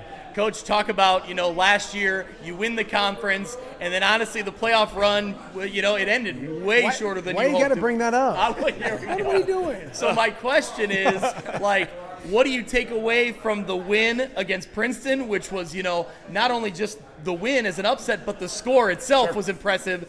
But then you counter that with, hey, in the playoffs, we didn't quite get it, you know? Yeah, I mean, we know 3A North is always going to be a bear. You know, like I said, 2 years before that, we're 3-4. We beat Orion and Sherrard, neither one super convincingly. Week 8 and Week 9, get in the playoffs. We played North Boone, who's 7-2 out of the Big Northern that had lost to Byron and Dixon. That was it. Yeah. And we go there and we kind of have our way with them first round, you know. Yep. And then the next year, we're playing a 6-3 PBL team that was really 6-0, had some injuries, lost to 3 of the best teams in the state. Got a few kids back, and they came and took it to us at our place, and we thought we stole it. We thought we got out of there the victory, and then they beat us with 20 seconds left. And it just shows how tough every week is, and I think that's the way our conference is. I mean, if you don't show up ready to play, it's going to be very, very difficult. You know, we don't get to play Riverdale this year. If I look at that side, we play 4 of the 6 teams. But if you did, you'd kill them, well, right? I mean, it's easy to say that now. But the 4 teams we play, I'm like, they're all good. But I was like, the 2 teams we don't play, they're good too, EP and Riverdale. Yeah. And then you look at our side, it's kind of the same thing. Like, they're just, most conferences have like 2 or 3 or 4 schools towards the bottom. Those schools don't exist in the track. So I think it's a good lesson for our kids just to understand that you may look really good one week, and the next week, if you don't show up ready to play, you could get embarrassed, you know, real quickly. And the Princeton, they're still the team to beat, you know, without a doubt. They were our homecoming last year, which people thought I was crazy for that, but it turned into a good deal. I have found out that we are their homecoming this year, so they're looking for revenge in every way possible.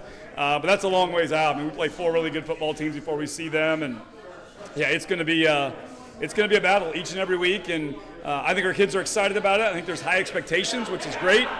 Sometimes I have to temper it a little bit and say, you understand who we lost, right? You understand the guys that walked out the door that won't be back, but it's always good to have that kind of excitement as opposed to like people not even being aware of football season starting. People have been waiting for this group to get another crack at it probably since the second they walked off the field last year. Yeah. Piggyback on that, Coach Derricks, because there's a lot of excitement in Riverdale. I'm looking through you at Brian Stocking, Mr. Port Byron over there. That's and right. There is, and it's exciting to see. I brought him a copy of the the loyalty and fight song. Good. He was asking about that at Tugfest. So getting those pipes ready. He knows how to getting those sing pipes it. ready. God bless. But there's a great excitement, and I think, and we talked last week, it's that senior class that's been through so much that kind of leads the way for you. Kind of talk about that special group, because it's been a journey. Everybody talks about their journeys, and it's been a journey for that senior class, but it's paying dividends hopefully this year.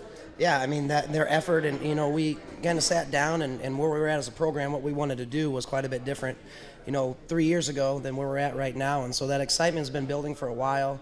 We sat down, had that come to Jesus meeting with the entire community, really, and what that looked like. So they bought in, the kids bought in, the parents bought in, and really I bought in too. It's one of those things that I was talking with a couple other coaches earlier that were asking how that went, and it's, when you take over as a head coach for the first time at 22 years old, I think you're kind of, a little bit young and naive at that point in time, and so always learning. And so taking some of those things, I took that to heart and changed that program and culture a little bit, things that I did, but also the kids and community have done that and have really taken it to the nth degree. And so the fact that we're here is not anything that I've done, really much differently, changed a few things here and there, but it's more that excitement and that they've built in, and the feather is in their cap for sticking with it, for sticking at Riverdale, and wanting to change that narrative and that culture. What will it look like this year? And you have guys coming back, and we have coaches up here, and coaches are great, but it's about the athletes. Who are some guys that you're excited to continue to watch grow and lead this team this year? Yeah, it's every year, you take that next step. And so for us, we have a lot of 3-year starters going to be this year because, that first year we were back, a lot of them were sophomores at that point in time. And so for us, it starts on the offensive side of the ball with Kane Beckett was a first-team all-conference performer last year. Gage Heinsohn was second-team running back for us. And then up front, those guys have been putting in the work. They're a couple of we kind of talked about that the other day, the videos of our linemen, Jackson Fritch squatting 500 pounds and just that excitement building around that. Yeah. He was an all-conference performer. Marcus Bennett was a first-team all-conference guard on the offensive side, and so pairing that with our younger kids coming up a little bit is it's going to be exciting. With me switching over to the offensive side of the ball, now trying to find ways to get those guys the ball in space, and as many people as we had, now it's not about having to shorten the game because the numbers that we have, it's battle of attrition. Now it's okay, we can be a little bit more creative to find ways. And on the defense side of the ball, it kind of starts in the defensive backfield for us with the guys that are returning, and Jackson Tegler and Landon Peterson.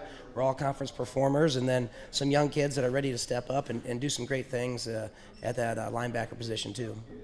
Just like he was talking about, go through some of the personnel. Who are the names that excite you this year? You talked about there's some names that are gone, but there's some talent coming back for sure. Absolutely, yeah. Nick Houston, 3-year starter for us, first team unanimous all-conference kid. A year ago on the defensive side, and was second team on the offensive side. He'll probably become a little bit more of the feature back this year. And then defensively, he's even going to make a position change, which was tough because he was, I thought, the best stand-up defensive end in the conference. We're going to move him to middle linebacker and kind of need that big body back there to replace what we lost. And we got Andrew Way, another 3-year starter, another unanimous first-team all-conference linebacker a year ago. They'll be very helpful for us. He was a part of the backfield last year too. Those two guys will be huge for us as far as the skill positions go. Up front, we're pretty lucky. We return Brody Dodd and Landon Angelo, 2 unanimous first-team all-conference players on the left side of our line, and they kind of do everything for us. They're the big hosses that really can knock people off the ball. They're also the guys that we pull and move around quite a bit as well, and we'll hopefully lead a younger group, from center to right tight end. Everybody's going to be different on the other side, so we really need their leadership. We got Clay Castillo is going to take over the quarterback position. He started on defense for 2 years. He's a different player than Andy was. He's a very good competitor, very instinctive. He will run the show very, very well for us. Not a doubt in my mind there. And then, return some other nice pieces that have started for us last year. Cody Johnson's a senior nose tackle, kind of came out of nowhere for us last year. And by the end of the season, I thought he was one of the best defensive linemen around. He was just really, really tough. And we got a couple juniors that will be pretty solid. Landon Montre and Lars Berggren started a year ago. But otherwise, we're looking at a lot of new faces, and not a lot of them will be junior, senior new faces. There's going to be, as I said, a few sophomores in the mix, and believe it or not, a few freshmen in the mix. But they've been working hard. They've been working at it. We actually talked with I talked with all of our sophomore starters from 2 years ago and last year, and just said, hey, we need your help. You're going to be good. There's no doubt in my mind you guys will play well, but I need your leadership. You've never had to do that before. You always just were great players for the seniors that were leaders. Now I need you to go talk to those young guys and inexperienced guys, because if you tell them that you got their back and you try to pick them up, that's going to mean so much more than when I say it to them, And so hopefully that kind of hit home, because there's a big difference between being a great player and a great leader, and we're going to ask those guys to be great leaders for us this year if we're going to be any good. Yeah. Coach, talk about your side of the conference. It's tough. I mean, it's a lot of parity, right? I mean, top to bottom, there shouldn't be any really bad teams. They're all going to be competitive, fighting for a playoff spot. Oh, absolutely. Top to bottom, both sides of the conference. It's going to be one of those battle tested. Coach kind of talked about earlier. On paper, you think you have advantages here and there, but you just got to show up and do what you got to do, and control the things that you can, and the rest is going to take care of itself. But I mean, really, all of these, from a couple teams that we beat last year, now to be the point where we're kind of channeling our inner Jim Mora here with playoffs. But there's the promo. Yeah, there you go. Playoffs. Well, in a couple years ago, we were just trying to win a game. And so to be in this point, just feel excited about it, and excited to have this opportunity to play meaningful games, competitive games. That we've been supported by our community, and so really excited about that too. Yeah. Last quick question for you, Coach. I know, when you took the job at Monmouth-Roseville, they had 1 or 2 playoff appearances. I don't know if they had won a playoff game, but I remember talking to you early on and saying, we want to be a team that's recognized in the same breath as a Newman, where when they walk in, you know who that program is. You know what they're about. You know what they represent. Do you feel like you're getting there? Do you feel like you've got there? Take me through kind of the journey. He's never happy, Greg. They're going to say like... No, it's something we talk about a lot with our kids. And last year, 4 playoff appearances in a row was awesome, because we had several seniors that we took on the bus when they were freshmen to get that playoff experience. And so that was a big deal to those guys to make it 4 years in a row. Finally winning a conference championship outright. We'd only shared one before, but to win one outright last year, that was a big deal. And the thing I always kind of bring up, you can do anything one time, and that's a really good team and probably a pretty good year. But the good programs, like you said, are going to be there year in and year out. And I think we're we're getting in that spot, and this year might be a great test of that, honestly, because those top 5 or 6 dudes, like if it was 8-man football, we would be ready to roll with anybody this year. But if our program's as solid as we think it is, then these seniors that have never really played much will step up this year, and we'll find a way to get those freshmen and sophomores to contribute when they need to hopefully hold that standard for us. And if we do that, then maybe we have achieved that spot where it's not just, hey, remember they had those 5 or 6 really good players and they were good for a year or two. We went from just scraping in the playoffs to last year getting 8 wins. It's a totally different deal for us. So, yeah, I think this is an opportunity maybe to prove it a little bit, and I think our seniors, honestly, and I told them selfishly, you should look at the loss of the playoffs should motivate you even more to be like, well, that's not happening in my year. Like, that's not happening when I'm a senior. That's not how I'm going out. So, you always look for motivation there, but I think, maybe this year is the test. So if we're one of those 3-6 teams I told you that the conference is going to have that's really good but didn't beat anybody during the regular season, then maybe we didn't make it. But if we find a way to win 6, 7, whatever it is, we'll I shouldn't have said that, by the way. 7 or 8, how about we go with that? And if we're able to do that, then maybe we are a program at this point that's gotten on that level where Princeton's been, Kewaunee been, Newman's been, Mercer County for years, and those other teams that have just been really, really good. Rock Ridge, obviously, don't want to forget about them. We never beat them. So, but yeah, this could be a good test for us. And if you don't get to that level, guys, it's the coach's fault. Well, right? That's what. Funny, Usually, that's part of my speech to my 2-year starters. Well, here, you know what? If it's not the coach's fault, it's the AD's fault over there too. I told us if we're not good enough, it's going to be my fault and your fault because we're the ones who have the most control over this thing. It's not going to be the young kids' fault. But, social media always tells me it's your guys' fault. Yeah, so. I've already done my evaluation. I'm going to be invited back next year regardless. There you go. I love it. Thank you so much to both of you. Good luck this season. To me, like the Three Rivers Athletic Conference, and kind of hopefully, knock on wood, of all conferences, it's pretty stable right now, and it's a lot of really good programs, a lot of really good communities that love football. So we love following along with it. Good luck to both of you, and hopefully we're talking 9, 10, 11 weeks into the season, right? So, absolutely. All right. Putting this on, guys. This is awesome. Yeah. Thank you. Yep. Thank you All so right. much. Well, I already cut their mic, but he said thank you. Right. That was really great. Hey, we got one more Three Rivers school to talk about, Kewaunee. They're here. They've been here. They were the first ones here, and we're making them wait the longest. So yeah. Thank you That's so much, awful Coach. of you. That's awful of you. I appreciate you, guys. All right, we got a lot more to get to. You guys are watching the View from the West kickoff show right here from the Other Bar in Moline. Make sure you subscribe to both. Wherever you're watching this at, just subscribe. Help us out. Help out local media right here in the area. We got more to get to. We'll be right back.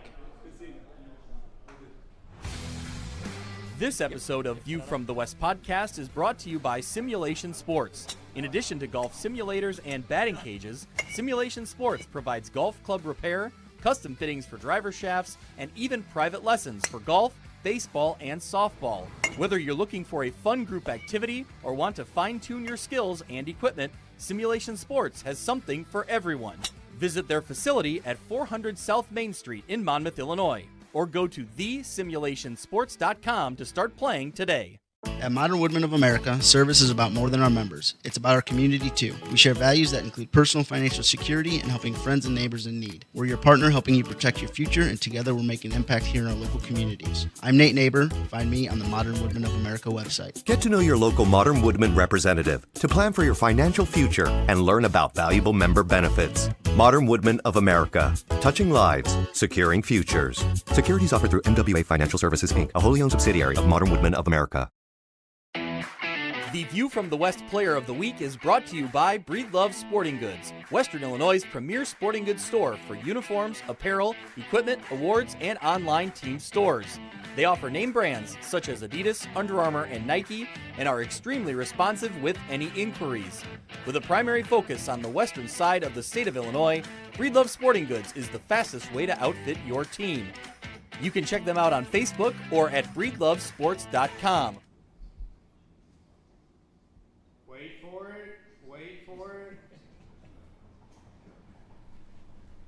All right, Greg, go. Welcome back to the View from the West kickoff party live downtown Moline, the other bar. Why is he here lurking over my shoulder? He hangs out. Stocky, you have a segment at the end. Don't worry, you're going to be on for sure. I've seen the older. Your segment is later. No, but he took control of the raffle. I give him credit. All right, let's raffle off. We have another View from the West hat. Which Armstrong's going to win this time? Now that they already have one. Who we got? Emily Adolphson. Emily Adolphson wins a View from the West hat. There you go. Jeremy, do you have a hat? I do not. Well, you and Emily can share it. You have to share it. She's already wearing the Monmouth Roseville hat, so there you go. I hope you're taking her to like dinner or something, or like you're making a night. I mean, This continues the anniversary present. Hey, we don't need to know about any of that kind of This stuff. is quite a date night for the Adolphsons here at the View from the West kickoff He's like, party. honey, go up to the Quad Cities. They got free chips and salsa and pizza. All right, let's go.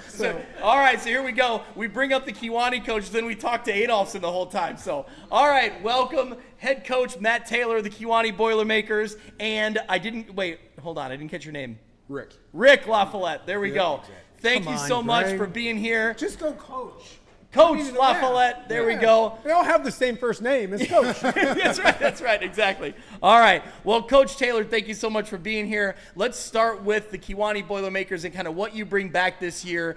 Obviously, the Alex Duarte that we saw last year on both sides of the football is not there anymore. But what do we see on this team? I think you got some really exciting talent coming in that's going to, lead this program. Yeah, and the skill position stuff, we have a quarterback battle going on, I think I told you. Yep. Running back wise, what a great to look in your cupboard when Alex Duarte graduates and have a Ace LaFollette ready to go. A 900-yard guy last year, almost 10 touchdowns. He's going to play some more defense this year, so we're looking well there with some of the skill positions, as well as we got some great athleticism at tight end, X, Y, X and Z, and so we're just reloading, and everybody graduates something. Coach Adolphson graduated a nice crew, Coach Pearson, and Coach Graves, all these teams. You just got to reload, and that is the exciting thing. And I've told you, getting ready to see the young folks fill those shoes and achieve more than they possibly could dream of we're excited. Yeah, we'll talk about the line play in a minute, but I want to ask you about LaFollette and how he's a different running back than Duarte was. But man, I saw just flashes of it in the game against Sherrard. I was walking the sidelines for that one, and it was like, whoa, all of a sudden it was like, who is that? And you look on the roster, it's a freshman. So talk about what he brings to the table. Well, I think I put him down as a very speedy Alex Duarte with just slightly smaller, but when you're benching 325 and you're squatting 500 and you're Been still there. Talking my language. Go on. We've all been there in our stories. I love it. But so that when you hand that off to that young man and through some of the different skills tests this summer, he participated in some scout camps, in our 7-on-7. He's got a great step, and there are athletes you see on the field, and every team's got one. But when you look at them run, and you just go, that's a one step faster than everybody, Yep. and those are the dangerous ones. Yeah. So. Well, that's great. Yeah. Well, Coach, I'll ask you also as dad. Well, how excited are you to see Ace kind of step into that role? I guess are you excited? Yeah, I'm excited. We'll see without Alex there how he does. Yeah. He's got some big shoes to fill, but yeah, he's quick. He's learning well. He's very present. Yeah. So. Yeah. And that's cool too, because we've talked to some father-son coaching duos and all that kind of stuff. What is it like coaching? Do you feel like you're extra hard on him? Do you feel like you're? I don't coach him. Oh. You let others. I coach the line. There you go. That works. There you go. Hey, great answer for. Yeah, right? Yeah. Well, there's got to be rides home, right? Or some moments at home that you talk about things, or you separate it? Yeah, kind of. We don't hold it too big. Yeah. He's hard enough on himself. He's super competitive. Yep. In checkers, so. Well, I won't ask you who wins then. I'll just let the checkers game go. Yeah. Coach, talk about shared misery. We heard about this through Coach Taylor in your line play. Yeah. Tell me about this. Well, it's just something every year we lose some really good guys, really big guys, really just a bunch of guys that know how to play. You know, they're always seniors and they're leaving, and we're getting smaller and smaller, so wanted to do something a little different this year, and so we had some great workout sessions, and just I told them I'm gonna keep my head on your foot, and then hopefully when I take it off, you're unleashed. So we'll see how it goes, but they're very resilient. I mean, they kept getting up and asking for more. I couldn't believe it. So, so the idea is they're all in it together. It's shared misery when you go through these dog days of summer. Yep. They enjoyed the struggle. The great thing was the seniors that were there accepted the freshmen. So hopefully this is something that is not just this year. Hopefully it tends to get better as the years go on. So. Awesome. Love it. Well, we've talked about the Three Rivers Conference and how darn good it is. Your thoughts as you look at the gauntlet that it is, and I know you almost don't. I talk to so many coaches; they don't look at the whole schedule. They can't because it's just one game at a time, and I know all that as well. But it's going to be a fantastic conference once again. Yeah, I think the coaches are lying to you. I think they all take a look at their 9 games and start looking at what they know from the teams from the past and who's new for this year. You know, within our conference, we're kind of closed, yet we rotate some, and that'll be interesting next year. But you know, I look at the conference top to bottom, and you know, someone said hello to me tonight and said, "Man, when you open up with teams like Erie Prophetstown, you know, and then we're going into Riverdale, who's clearly improving their program under Coach Diericks, and then we get Adolphson. You know, finally we get him at home after 3 years in Monmouth. So how do you get that? How do you make good that AD happen? work there to get the same game every week. There has been an inquiry official. So, but anyway, we'll get them. Then we go into Princeton, and we still got Sterling Newman, and you know, Sherrard's got Dan McGuire, probably bringing back the run game. You know, great.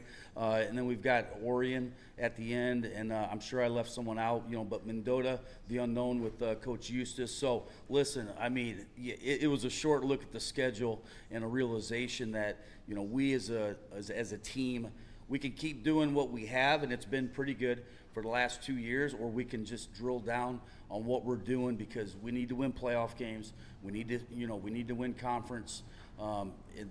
We just got to keep getting better. And, you know, the reason Coach LaFollow's here today, you know, hat off to him. You know, coaches sometimes do go above and beyond. And he runs his own business. And, you know, for our contact days this summer, you know, and I'd say him collectively, he was the change in regards to the linemen and what they did this summer. And he will be a huge reason that we have another successful season. Love it. Talk about, you know, you talked about the opponents, you know, week in and week out you're preparing for. I think the Three Rivers is a unique conference in that, you know, it's conference, the teams that are kind of spread out. Some are going to throw, some are going to run, some are doing a mix of both. I think that when you talk about some conferences, you know, most teams are going to run the ball. That's what you got to prepare for. What do you see week in and week out? This conference kind of can spread you out a little bit. Yeah, I mean, you know, Adolphson didn't throw the ball, I don't think, the last game except the very last play. No, he started throwing against Princeton. He did, and then he did. So what the challenge is as you look at these teams, you know some of the history of the coaches. Everybody's got files and films and so forth. But you better be ready to play in all facets of the game. And I love to game plan against the great coaches of the conference and try to match their, if you will, their scheme, their wit, their intelligence. And I just see a dominant run conference to a degree, but when you got great quarterbacks, you know, like Filler and Rockridge's quarterback, you know, we haven't played him for 2 years at least, but we'll see him his senior year. I mean, very capable to air it out. And example, last year, you know, when Monmouth Roseville mixed it up a little bit. So it's going to be great. Yeah. Can I double back to when you were talking about the growth of your program? Right. Because it is, like, you look and there's success and it's good. But you guys, it's cool to see kind of the mindset, because for you guys it's not good enough. Is that safe to say? Like, kind of talk about that, because you're always hungry for more. Yeah, and like your coaches that were, you know, we accept the successes for the athletes, and then we accept more so than anything the failure, you know, of our athletes, which is supposed to be that way. But if you're just going to settle, you know, we're just going to make it to the playoffs and then get bounced out in the first round. We need to win playoff games. We need to beat the Princetons. We need to beat the Monmouth Rosevilles, the Sterling Newmans. And even though Kewaunee had that here and there with some exceptional teams and athletes and game plan, similar to Coach Derrick's, you want to establish a program that is going to come in every year, all right, for a long time, and the team knows we're coming. And that's and so we just have to look at ourselves and try to emulate some of the greatness that exists within the track. Yeah, looking kind of big picture. For me personally, I know going to a Friday night game in Kewaunee, that's an event. You get a pork chop. Well, that's true. Yeah. Media members get a free pork chop, which is great, right? So maybe that's part of why I feel that way. But I always feel like going to Kewaunee, it's a big deal. Year in and year out, regardless of necessarily what's going on the field, the student section's there, the community's there, it's loud, especially now in the recent years with some renovations to the field and the stadium. Tell me about a Friday night in Kewaunee. It's really cool. Yeah, I mean, I get pumped up on my way there even still, The smoke's rolling out and the pork chops are going. But, we always tend to bring pretty good crowds. Seems like every football team's out after us, so they bring a pretty big crowd. The new stadium is very nice. The whole facilities is really state of the art now. Getting pumped up there. Obviously when you have better years, and we've been doing pretty good. We've made it twice now in a row to the playoffs. Still looking for that playoff win, but starting to get more and more people show up. Hopefully it'll be standing room only, so we'll see. Yep. Love it. Absolutely. One last question, Coach. What are you kind of telling your team as the season gets closer? What are some expectations, and what's kind of the tone of the locker room? The tone is really to prepare for excellence, if you will. Have your habits and have your routine and have your actions match your own expectations. And I tell that to the parents, and I tell that to the kids that, everybody rolls over when they're 5 years old and they figure out who their favorite football player is and they want to play NFL, right? But to some level, if you want to make it on the field as a high school football player, you better be hitting the weight room. You better be learning, okay? You better be coachable. You better be a good teammate, and you better show up. And between the discipline and the consistency, ultimately it's, plan for excellence, and I should say prepare for excellence. So that's what I'll be telling them.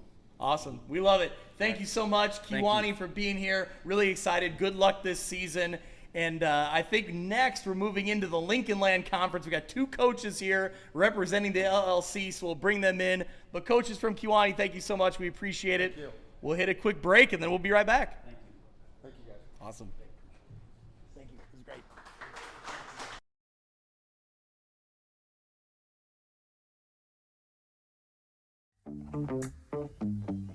All right, be honest. Are you craving Hungry Hobo again? You know, that fresh sliced meat piled high on those amazing sandwiches, hot off the grill chicken and steak with all those delicious toppings, the biggest and best selection of baked potatoes, or simply some waffle fries dipped in cheese. Well, now that Quad City favorite is even easier to get. Download the Hungry Hobo app today. Order ahead, skip the line, and earn rewards all at the same time. There's Double Points Monday and exclusive specials as well. With 12 locations in the Quad City area, it's Hungry Hobo. Now even easier to find, but still hard to resist. Rafferty Funeral Home, dedicated to serving families in the Quad Cities since 2007. Hi, welcome. Here, come on in. An experienced staff plans each service to reflect the unique life and legacy of your loved one. Rafferty Funeral Home is proud to serve our community with dignity, respect, and compassion, helping you to celebrate your traditions and lasting memories no matter your faith, culture, or budget. Rafferty Funeral Home in Moline. Call today to discuss prearrangements.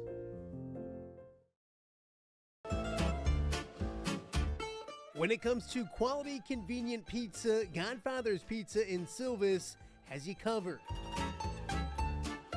Featuring a beautiful dine-in area, delivery, and a carry-out window. Godfather's Pizza is that pizza you grew up with, not a convenience store. You see, at Godfather's Pizza, the dough is made fresh daily. That mozzarella cheese is shredded fresh and never frozen. And those toppings are abundantly piled high each and every time. Locally owned and operated since 2010, Godfather's is a huge supporter of local athletes right here in the Quad Cities. So come on by and check them out at 1211 Avenue of the Cities in Silvis. Order online at godfathers.com and reunite with that same delicious pizza you grew up with.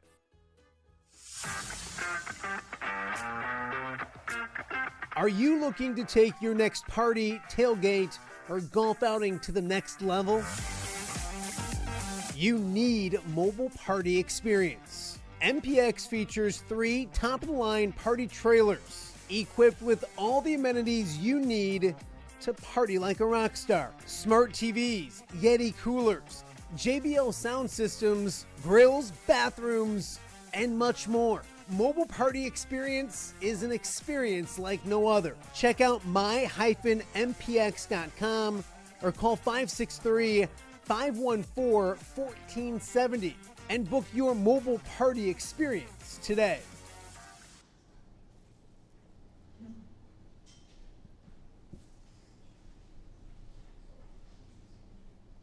It's a lot easier at home, Greg. Man, the Western Big Six coaches leave, and then all of a sudden it's like church like in a here. church Those in guys here, just I know. talk so much. Trust me, it wasn't like a church in here when they were there.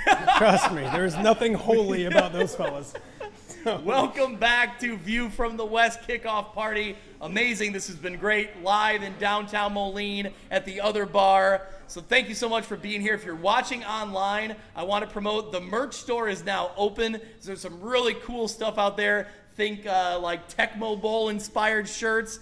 And now we have created some individual team shirts. If your shirt's not there, your team's not there, make sure to reach out to me. We'll try to work with Breed Loves. We'll get you in our next round of shirts. So we did as many as we could for this round, and then we'll work on it, work through it. But they're really cool. There's a lot of the same shirts we saw last year, some rivalry merch, some, just the View from the West shirts. Really excited about that. You have QR codes here you can scan.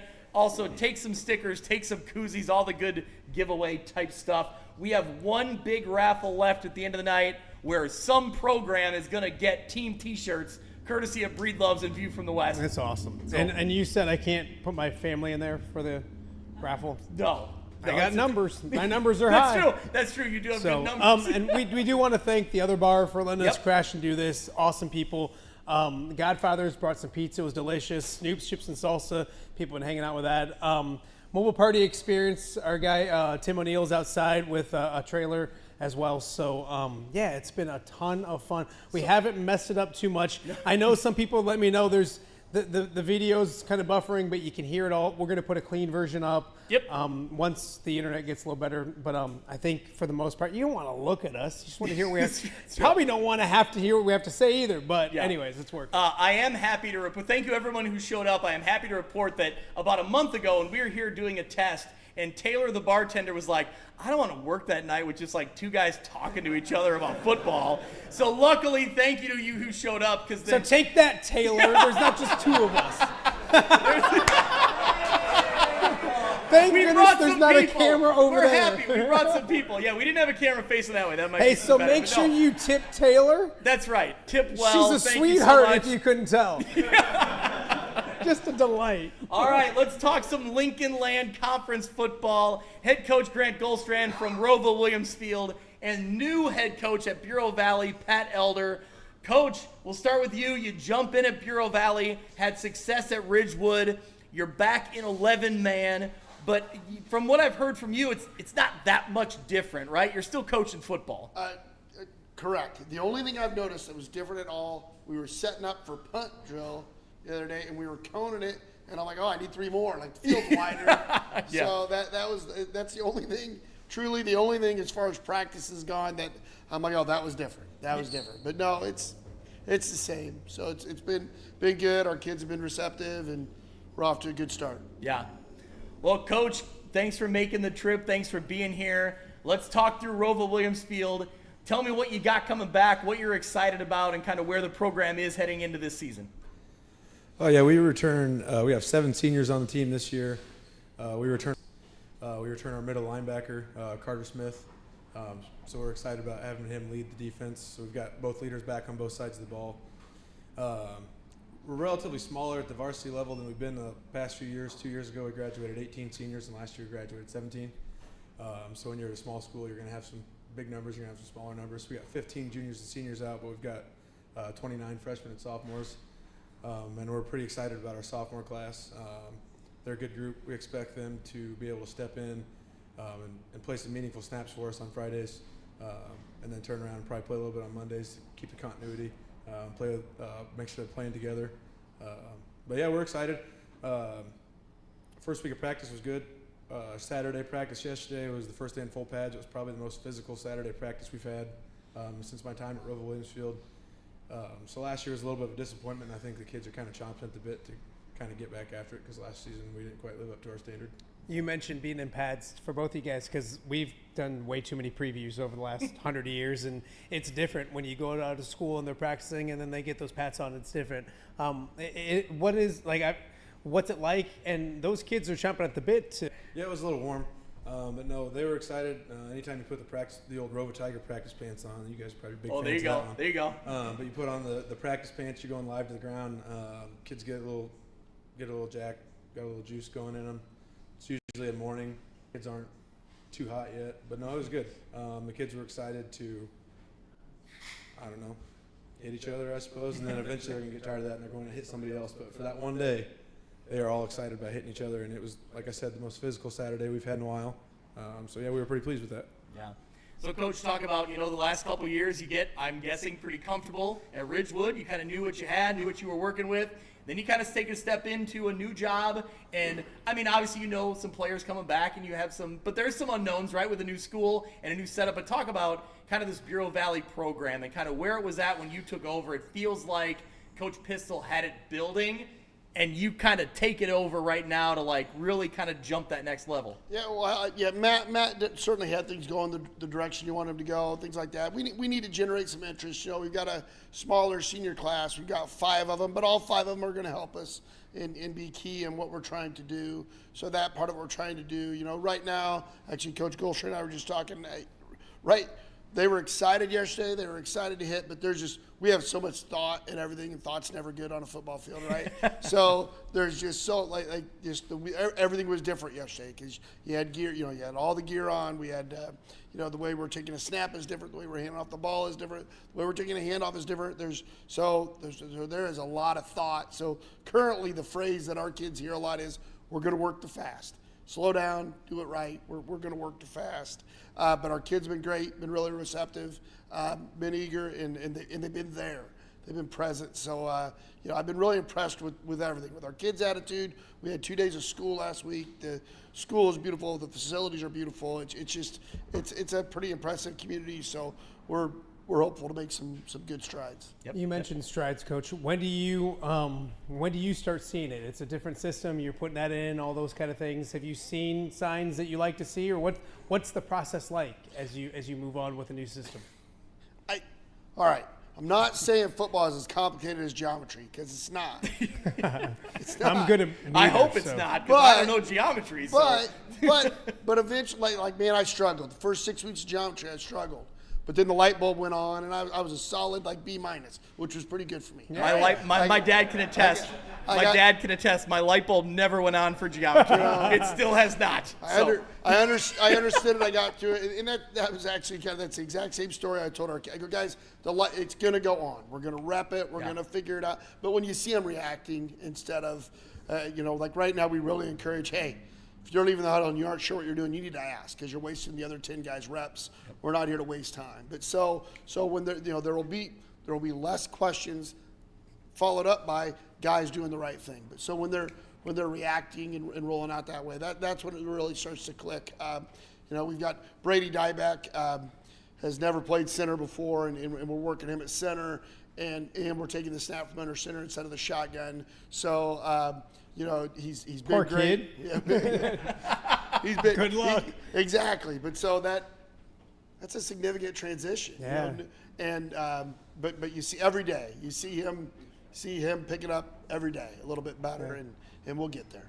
Yeah, absolutely. Coach, we've talked so much about the other conferences. Talk about your conference. And obviously you're worried about yourself and your team and all those guys. But when you look around the conferences and the conference, and do you pay much attention to it, or is it kind of you guys right now? No, our main focus this year has been just on us and making things better, going through the fundamentals, taking a step back. I think we skipped that last year. I think we kind of looked ahead too much a little bit at times, tried to mimic some of the success we had the year before and just kind of think things were going to be that way. But no, we've taken a step back. We're focusing mainly on Roval Williamsfield, and it's actually from a talk I had with Pat Elder at track meet this year is you worry about your school and then everything else will kind of take the rest. But no, I think our conference is going to be good. The Lincoln Land Small Division, it's always competitive. The last 2 years, I was thinking about this because I knew this question was coming. We haven't had a single game with a running clock, whether we were winning or we were losing in the last 2 years, whether we were 4-5 or whether we were going to the quarterfinals. Every game's competitive. Every team plays with a lot of pride. Small school football, they play with pride. Nobody's going to lay down for anybody. So no, we're going to take it one game at a time, and right now we're just focusing on us. Make sure you know you can learn a lot of good things from that guy over there.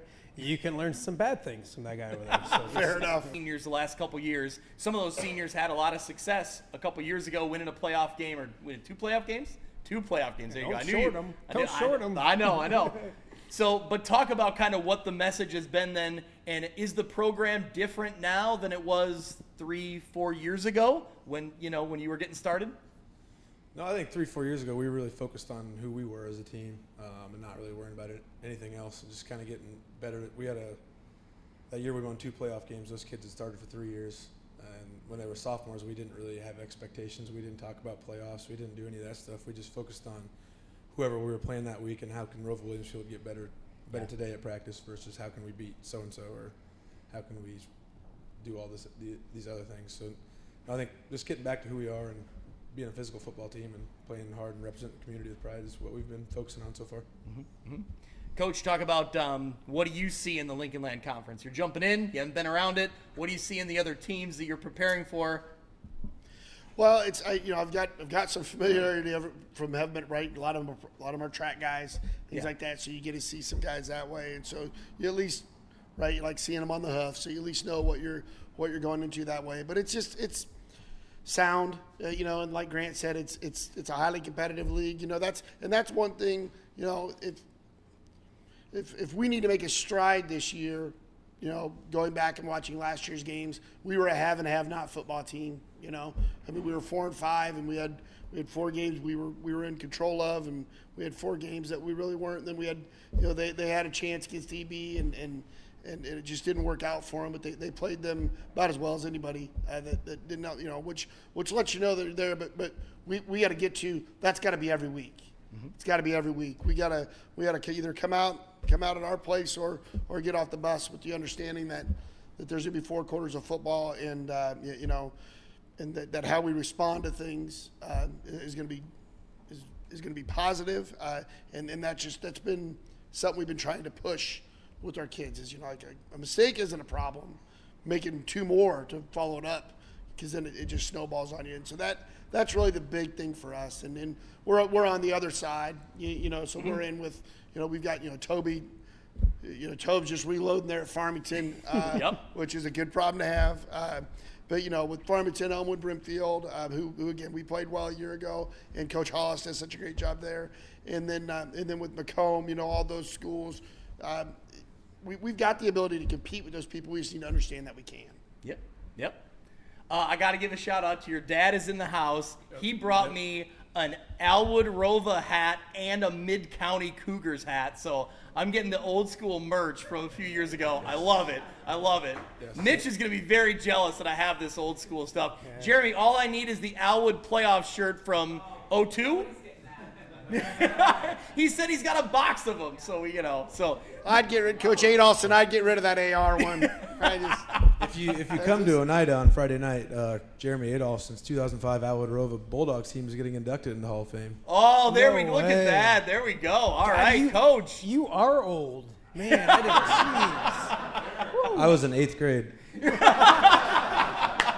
That's awesome. I stormed the field as they beat the Sherrard Tigers, led by Pat Elder. Oh, This is outstanding. It's great. I'm having a blast.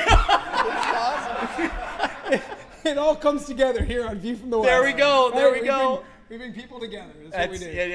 Yep. All right. Well, hey, thank you so much, both coaches. Good luck this season. I love the Lincoln Land Conference. Obviously, we cover it every week, week in and week out. I think it's great small school football. So absolutely. All right, we're gonna take a quick break. I thought we were gonna do the raffle. Well, let's do the raffle. Let's bring Brian Stocking in after the break, and we'll do the raffle. Brian Stocking, everybody, brace yourself. He's coming in live. Whether you like it or not. Stock, can you wait for the commercial? Is this your first time doing this? My Lord. All right. The Brian Stocking Show continues right after this. Hello, Dan Pearson here of FCA. Our team is thrilled to support Off the Air with our good friend Matt Randazzo. We share the view of the power of sport when it comes to relationships, including the influence of the coach. FCA believes the coach is the most influential person in America. Matt celebrates local coaches and athletes. His content is informational, insightful, and inspirational. Our Fellowship of Christian Athlete team loves partnering with Off the Air with Matt Randazzo while we engage, equip, and empower coaches and athletes in our 23 counties. FCA, the heart and soul in sports. View from the West, the podcast covering Illinois high school football. It's going to be a hard-hitting game. It's going to be great football. Weekly analysis and reaction from around the western side of the state of Illinois. This is the game we had circled when the year started. Follow along on YouTube and subscribe wherever you listen to podcasts. It's big-time football out there tonight, and I know we can play big-time football. View from the West. We got you covered.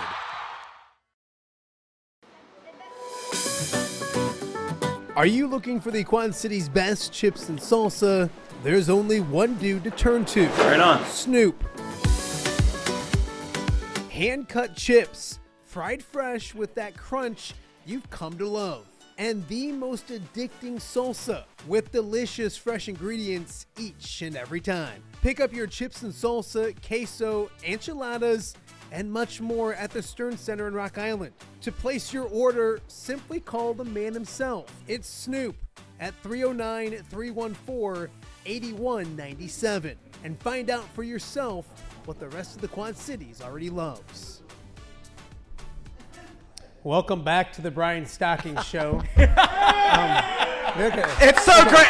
It's so great to be back with you, Mitch. Hey, you don't have to lean that. Wow, that's good. He just called me a. He called you you said Mitch. Mitch. He called you Mitch. Mitch. It could have been worse. It could have been worse. Yeah. Hey, you don't have to lean down into it. Stand up. Be a big boy. There you go. I am, but I want to make sure they could hear me. Before we get going any further, we thank the other bar for letting us do this, but this wouldn't have happened without those two right there. My friends Dane and Ian.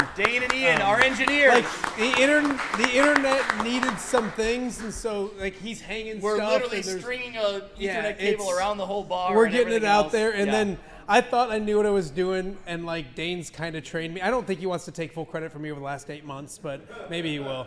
And I was so proud of myself, and then like it was. Like, we were here for 10 minutes. I was like, damn it, Dane. Let me call Dane. So he came in and saved us once again. No, I will say, View from the West could not have done this without Matt Randazzo's setup. So I appreciate Off you. the air with Matt Randazzo. Subscribe. Yeah, it's not subscribe. It's subscribe. Not. Yeah, glad we got that.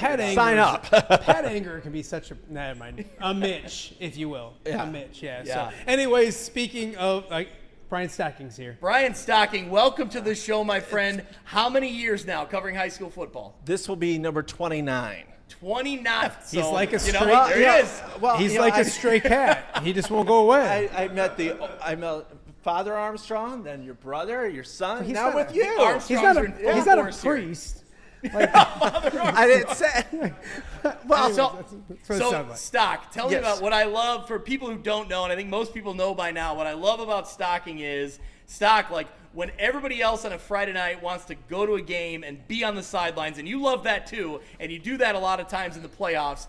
You're the guy. You're the guy who wants to sit in the command module, as we've come to call it, and you want to gather scores, get the stats, get the information. Stocking, I will say, honestly, it is invaluable what you have done for Channel 6 and Channel 8 over the years, what you've done to help contribute to our Instant Reacts podcast, the good and the bad, some of the shenanigans included. Yes. But tell me, what do you love? What do you love about high school football? What brings you back? And basketball, for that matter, too.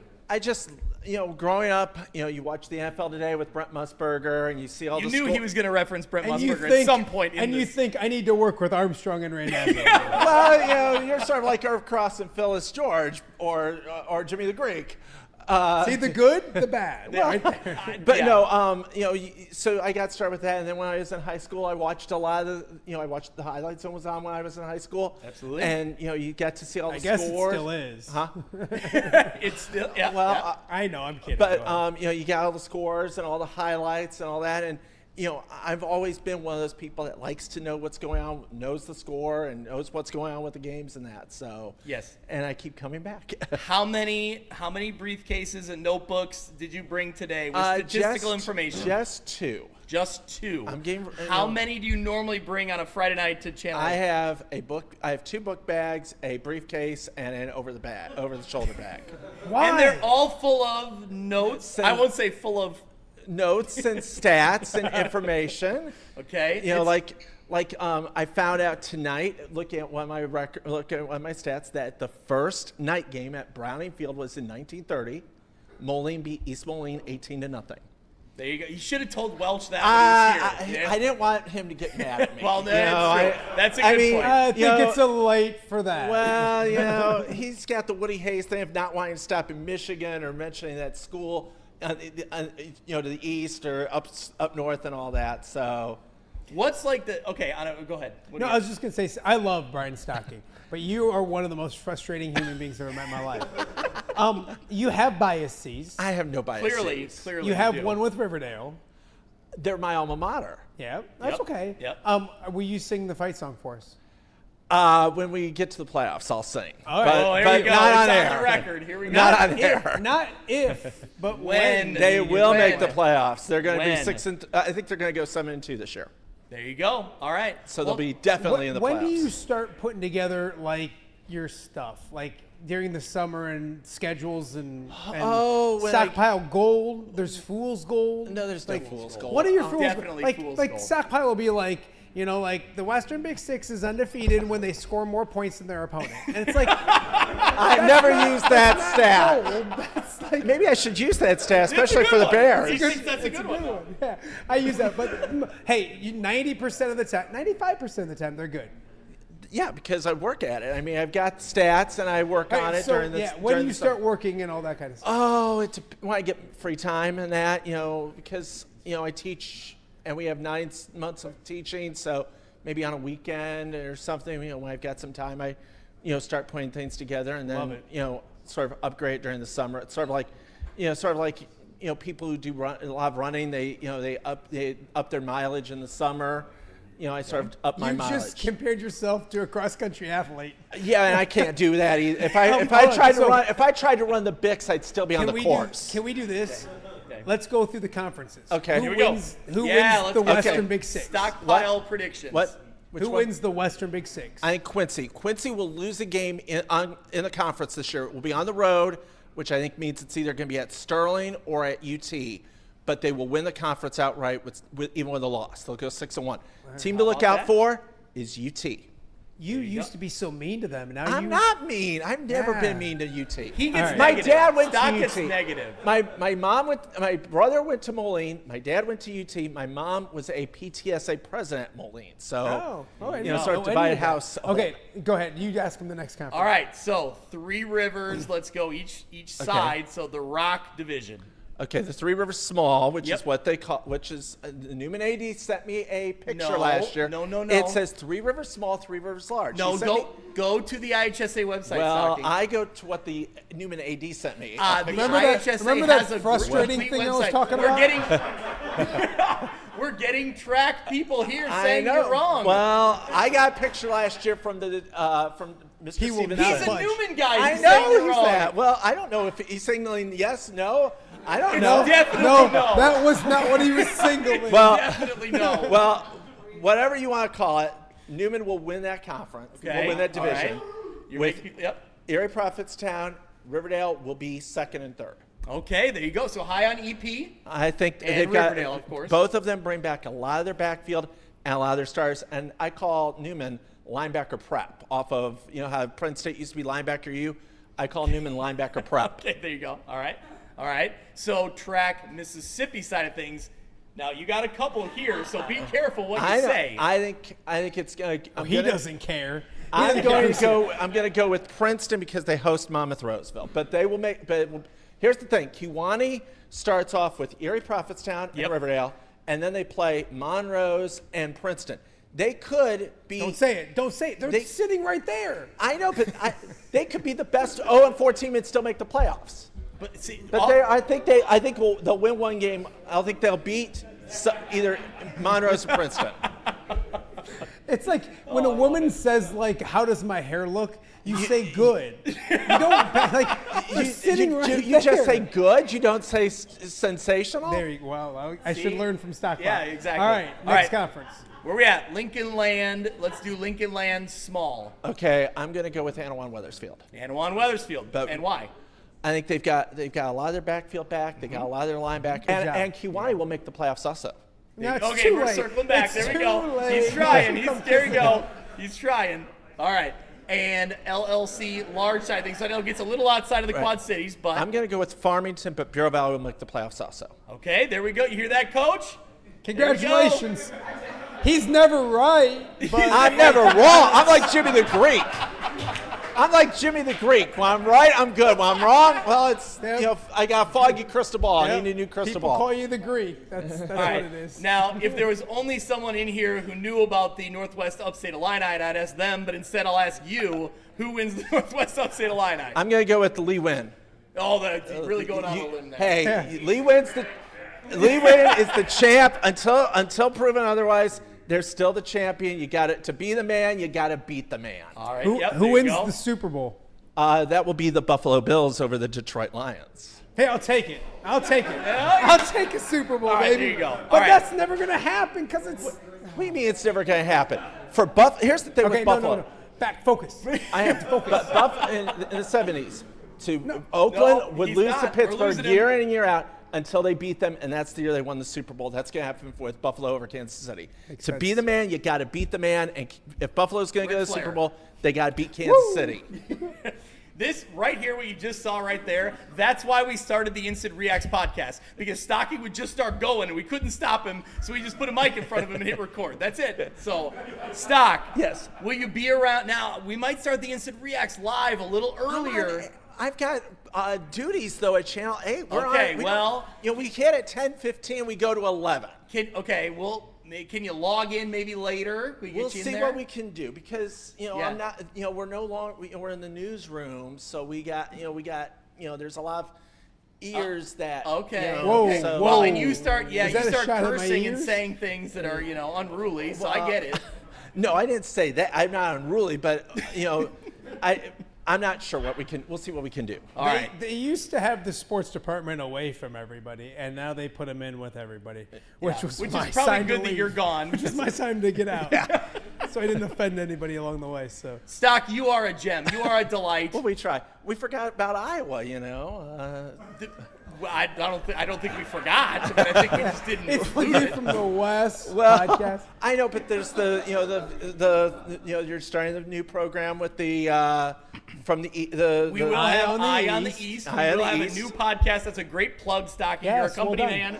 Yep. A new podcast, Eye on the East, talking about the Iowa side of the Quad Cities, high school stuff. Stocking, tell me about the freshman junior varsity kicker for Davenport Central. I heard he's really good. He does not take after his dad kicking. That's right. I heard he can kick the full. I heard he's got a good distance. He can kick. He's got a much. So he better, must have got it from either his grandfather or his uncle. I would say definitely one of the two. What about for sure. Becca? Why couldn't he have gotten it from maybe Becca? I didn't know she was a soccer player. Well, you just So assumed. yes, so my son will be kicking for Davenport Central. So I have some rooted interest in the Iowa side. I now have biases like you. I have no biases.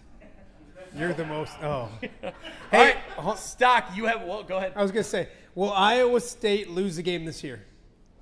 They better not lose their opener, or there's going to be a lot of there's going to be some scorched earth in Port Byron on Saturday. All right. Sort of like when the Bears lose and Mother Stockpile watches her Bears like she's watching right now. So explain this raffle. Okay, so here we go. So yes, the last raffle of the night. Everybody hopefully wrote down the team that they are most closely affiliated with, some more directly than others. But either way, what we're doing is we're raffling off team shirts for a program. So it'll be a view from the West. It'll be that Tecmo Bowl inspired theme. It'll have your school on one side, the View from the West helmet on the other side, with a View from the West kickoff party 2025. Custom t-shirts. You're not going to find them anywhere else. Thanks to Breedlove Sporting Goods. We love them as a sponsor. Stocking, you have the most important job of the night. You're drawing the name. Here we go. Okay. And then if it's Rick Armstrong or Jeff Armstrong, we'll redraw. But okay, here we go. Oh, here we go. Jeez. Watch where Pressure's your on. hands Here we going. go. Okay. Who's getting those shirts? You're so dramatic, It Scott. is. It is Rick Armstrong. All right. Well, I don't know who you give shirts to, but let's try again here. Let's try again. Sorry, Dad. God, you run a scam around here, don't you? Kyle Kampmeyer, do you have a team that you want to give shirts to? That's the question. Uh-oh. Well, we got Ty Taylor here, who is related to Pat Lower, who was supposed to be here. We'll go Fulton. All right, there we go. Fulton, yes. Kyle Kampmeyer giving the shirts to the Fulton Steamers. I love it. I love it. Man, Coach Lower was so gung-ho to be here. And I'm not kidding. It's something that came up. He couldn't be here. He texted me once. He apologized. Then he texted me again and apologized. Then he texted me a third time. He's like, no, I promise. I don't break promises. I'm so sorry I couldn't be there. So legit, genuine guy. I wish he could have been here. I understand things happen. But either way, the Fulton Steamers, we'll get in contact with him. Program shirts promoting the View from the West party. Like I said, they're custom made, one of one, essentially. So, Stocking, are you ready for a high school football season? You're 29th. I'm ready. I'm pumped. I think we've got a lot of great games this year, a lot of top-notch games, and a lot of good competition. There we go. So we were debating whether to sit or stand for the show. I want to change my decision. You're ready to We should have sat. I'm ready to. I think 8 teams from the Three Rivers will make the playoffs. See, he's just He's continuing going to keep going. He's going to keep going. Yeah. How about this? Me and Greg are going to take off. We'll keep things rolling. You just go. You want people to watch. Yes, you can just go. No, Actually, hold on. Before we wrap up, Tony Z, come on up here real quick because Fulton just won. Let's get the voice of the Fulton Steamers on here real quick. Let me mic him up. There you go. Add the mic in there. I think it's on. Go ahead, Greg. Tony Z, thank you so much for being here. I've been on your podcast before. You've been on, I think, on the Instant Reacts podcast before. You might be the biggest Brian Stocking fan of all. So. Absolutely, 1,000,000% the biggest Brian Stocking fan in the world. Nobody else the bigger fan. Look at that. Stocking than this guy wearing a Another Stockpile might argue that. I'm trying to strike an NIL deal with him to get his face on a shirt. So we're going to work on that. Why be a dartboard? I love it. You'll get some money in on it. You know, it's an NIL deal. So, Tony, are you back in the booth for Fulton Steamers this year? Yes, year number 5 for the Fulton Steamers. I'm excited to call another season of Steamer football as a sports director. Now as a sports director, we'll see what happens. It's going to be a fun year, and I'm excited. I just kind of thought about this today. I've been in the business for 20 years. I didn't even realize it. It goes by so quick. Yeah. And it's a blessing to be back here calling games again after a couple of years where I wasn't calling them for a minute. But I'm excited for the Steamers this season. Talk about how much fun it is to be week in and week out. You know you're going to cover Northwest Upstate Illini, the best small school, maybe the best conference competitive-wise in the state. Certainly the best small school football being played. You know, it's been so much fun to call games for NUIC since coming from the NUIC and then moving down south to Peoria for a minute, calling games for the Middle-Illini Conference. You know, you look at both the conferences during the late 2000s to early 2010s, they're similar because you have Washington and Metamora during those times really running the show down in Peoria. Now you have Winslow doing what they do, Dupac doing what they do, and Stockton this year gonna put some heavy pressure on Winslow this year. My hope is that the Steamers can kind of do better than last year, and they definitely have a quarterback that can really throw the ball all over the yard. Yep. And Braden Myers, who had a school record last season against Knoxville, throwing the ball over the yard. I think he was perfect or near perfect in that game against Knoxville. He was, yeah. He was our player of the week at the end of the year. It was amazing. Yeah. That's right.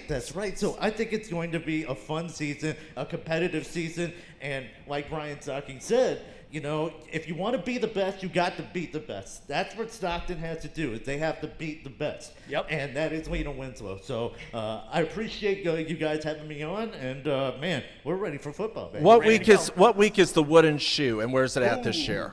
Good question. One of the best rivalries. One of the best trophy games. We'll see. Is it week 9? Yes, it's week 9. I love it. I love that one ends the year. Stock, Trophy game. Would you ever hop in the steamer mobile and drive it? That would be amazing. Yeah, I would, but I don't think that. I think that's already signed to somebody from Fulton, I'm sure. I mean, we could talk to Pat Lower. We can make things happen. Yeah, but they play on Friday nights. I'm busy Friday nights. Remember that. Just one night? I'm busy every Friday night. All right. Thank you so much, Ty Tony. Taylor Thanks for stepping in. We'll you. make sure you get a T-shirt. We'll make sure Kyle gets a T-shirt. Brian Stocking, of course, thank you for being here. No problem. Greg's turning into Oprah. Everybody gets a T-shirt. You get a card. You get a card. No, I already told my family they don't get one. Sorry, they didn't win. I love it. Hey, anyway. well, you know what? We got people quoting Brian Stocking on the show right now, so things are going great. Things can be. This was cool because we talked about this, a while ago, going we should try something like this. We didn't know if it would work and all that kind of stuff. And for the most part, we'll go back and look and figure things out. But really cool to do. I think we're going to do it again in the future again. I think we'll do it with again. other things and stuff as well. So and it's a beautiful cool way helmets there too. Yeah, they got the Thank view you from to the West Breedloves. one, and thank you to Breed Loves and Off the Air with Matt Randazzo. I don't have any merchandise, but I don't think anybody wants any merchandise. Well, there's a joke, but I can't say it on TV, or on this. So, but again, I thought this was awesome, Greg, and I don't think we messed it up too bad. I think it went well. No, thank you so much, everyone who was here. We were worried that there'd be 7 people here, so it's cool to see the people that came out talking to ourselves. We weren't, Yeah. so that was good. No. Yeah. So no, I appreciate everyone who listens and follows along all season long. It's going to be a great season. We will be going live every Friday night. So the Instant Reacts podcast we used to record and post on Saturday morning, we're going to go live at about 10:15, and Mitch and myself, maybe Brian, maybe some ties, Kyle, Tony, if we get a big win out of Fulton, we'll bring you in. Matt Randazzo, you're invited along as well. We'll be bringing in coaches. We'll call you, have you, connect and get on the line and talk high school football and talk about what happened on a Friday night. We're really excited for that. And then obviously every Tuesday morning, our regularly scheduled episodes. So, and I will say this too. Youth from the West is doing a lot more with the YouTube. Subscribe. Yep. Honestly, it's a great way to view it as well. So do that. Subscribe.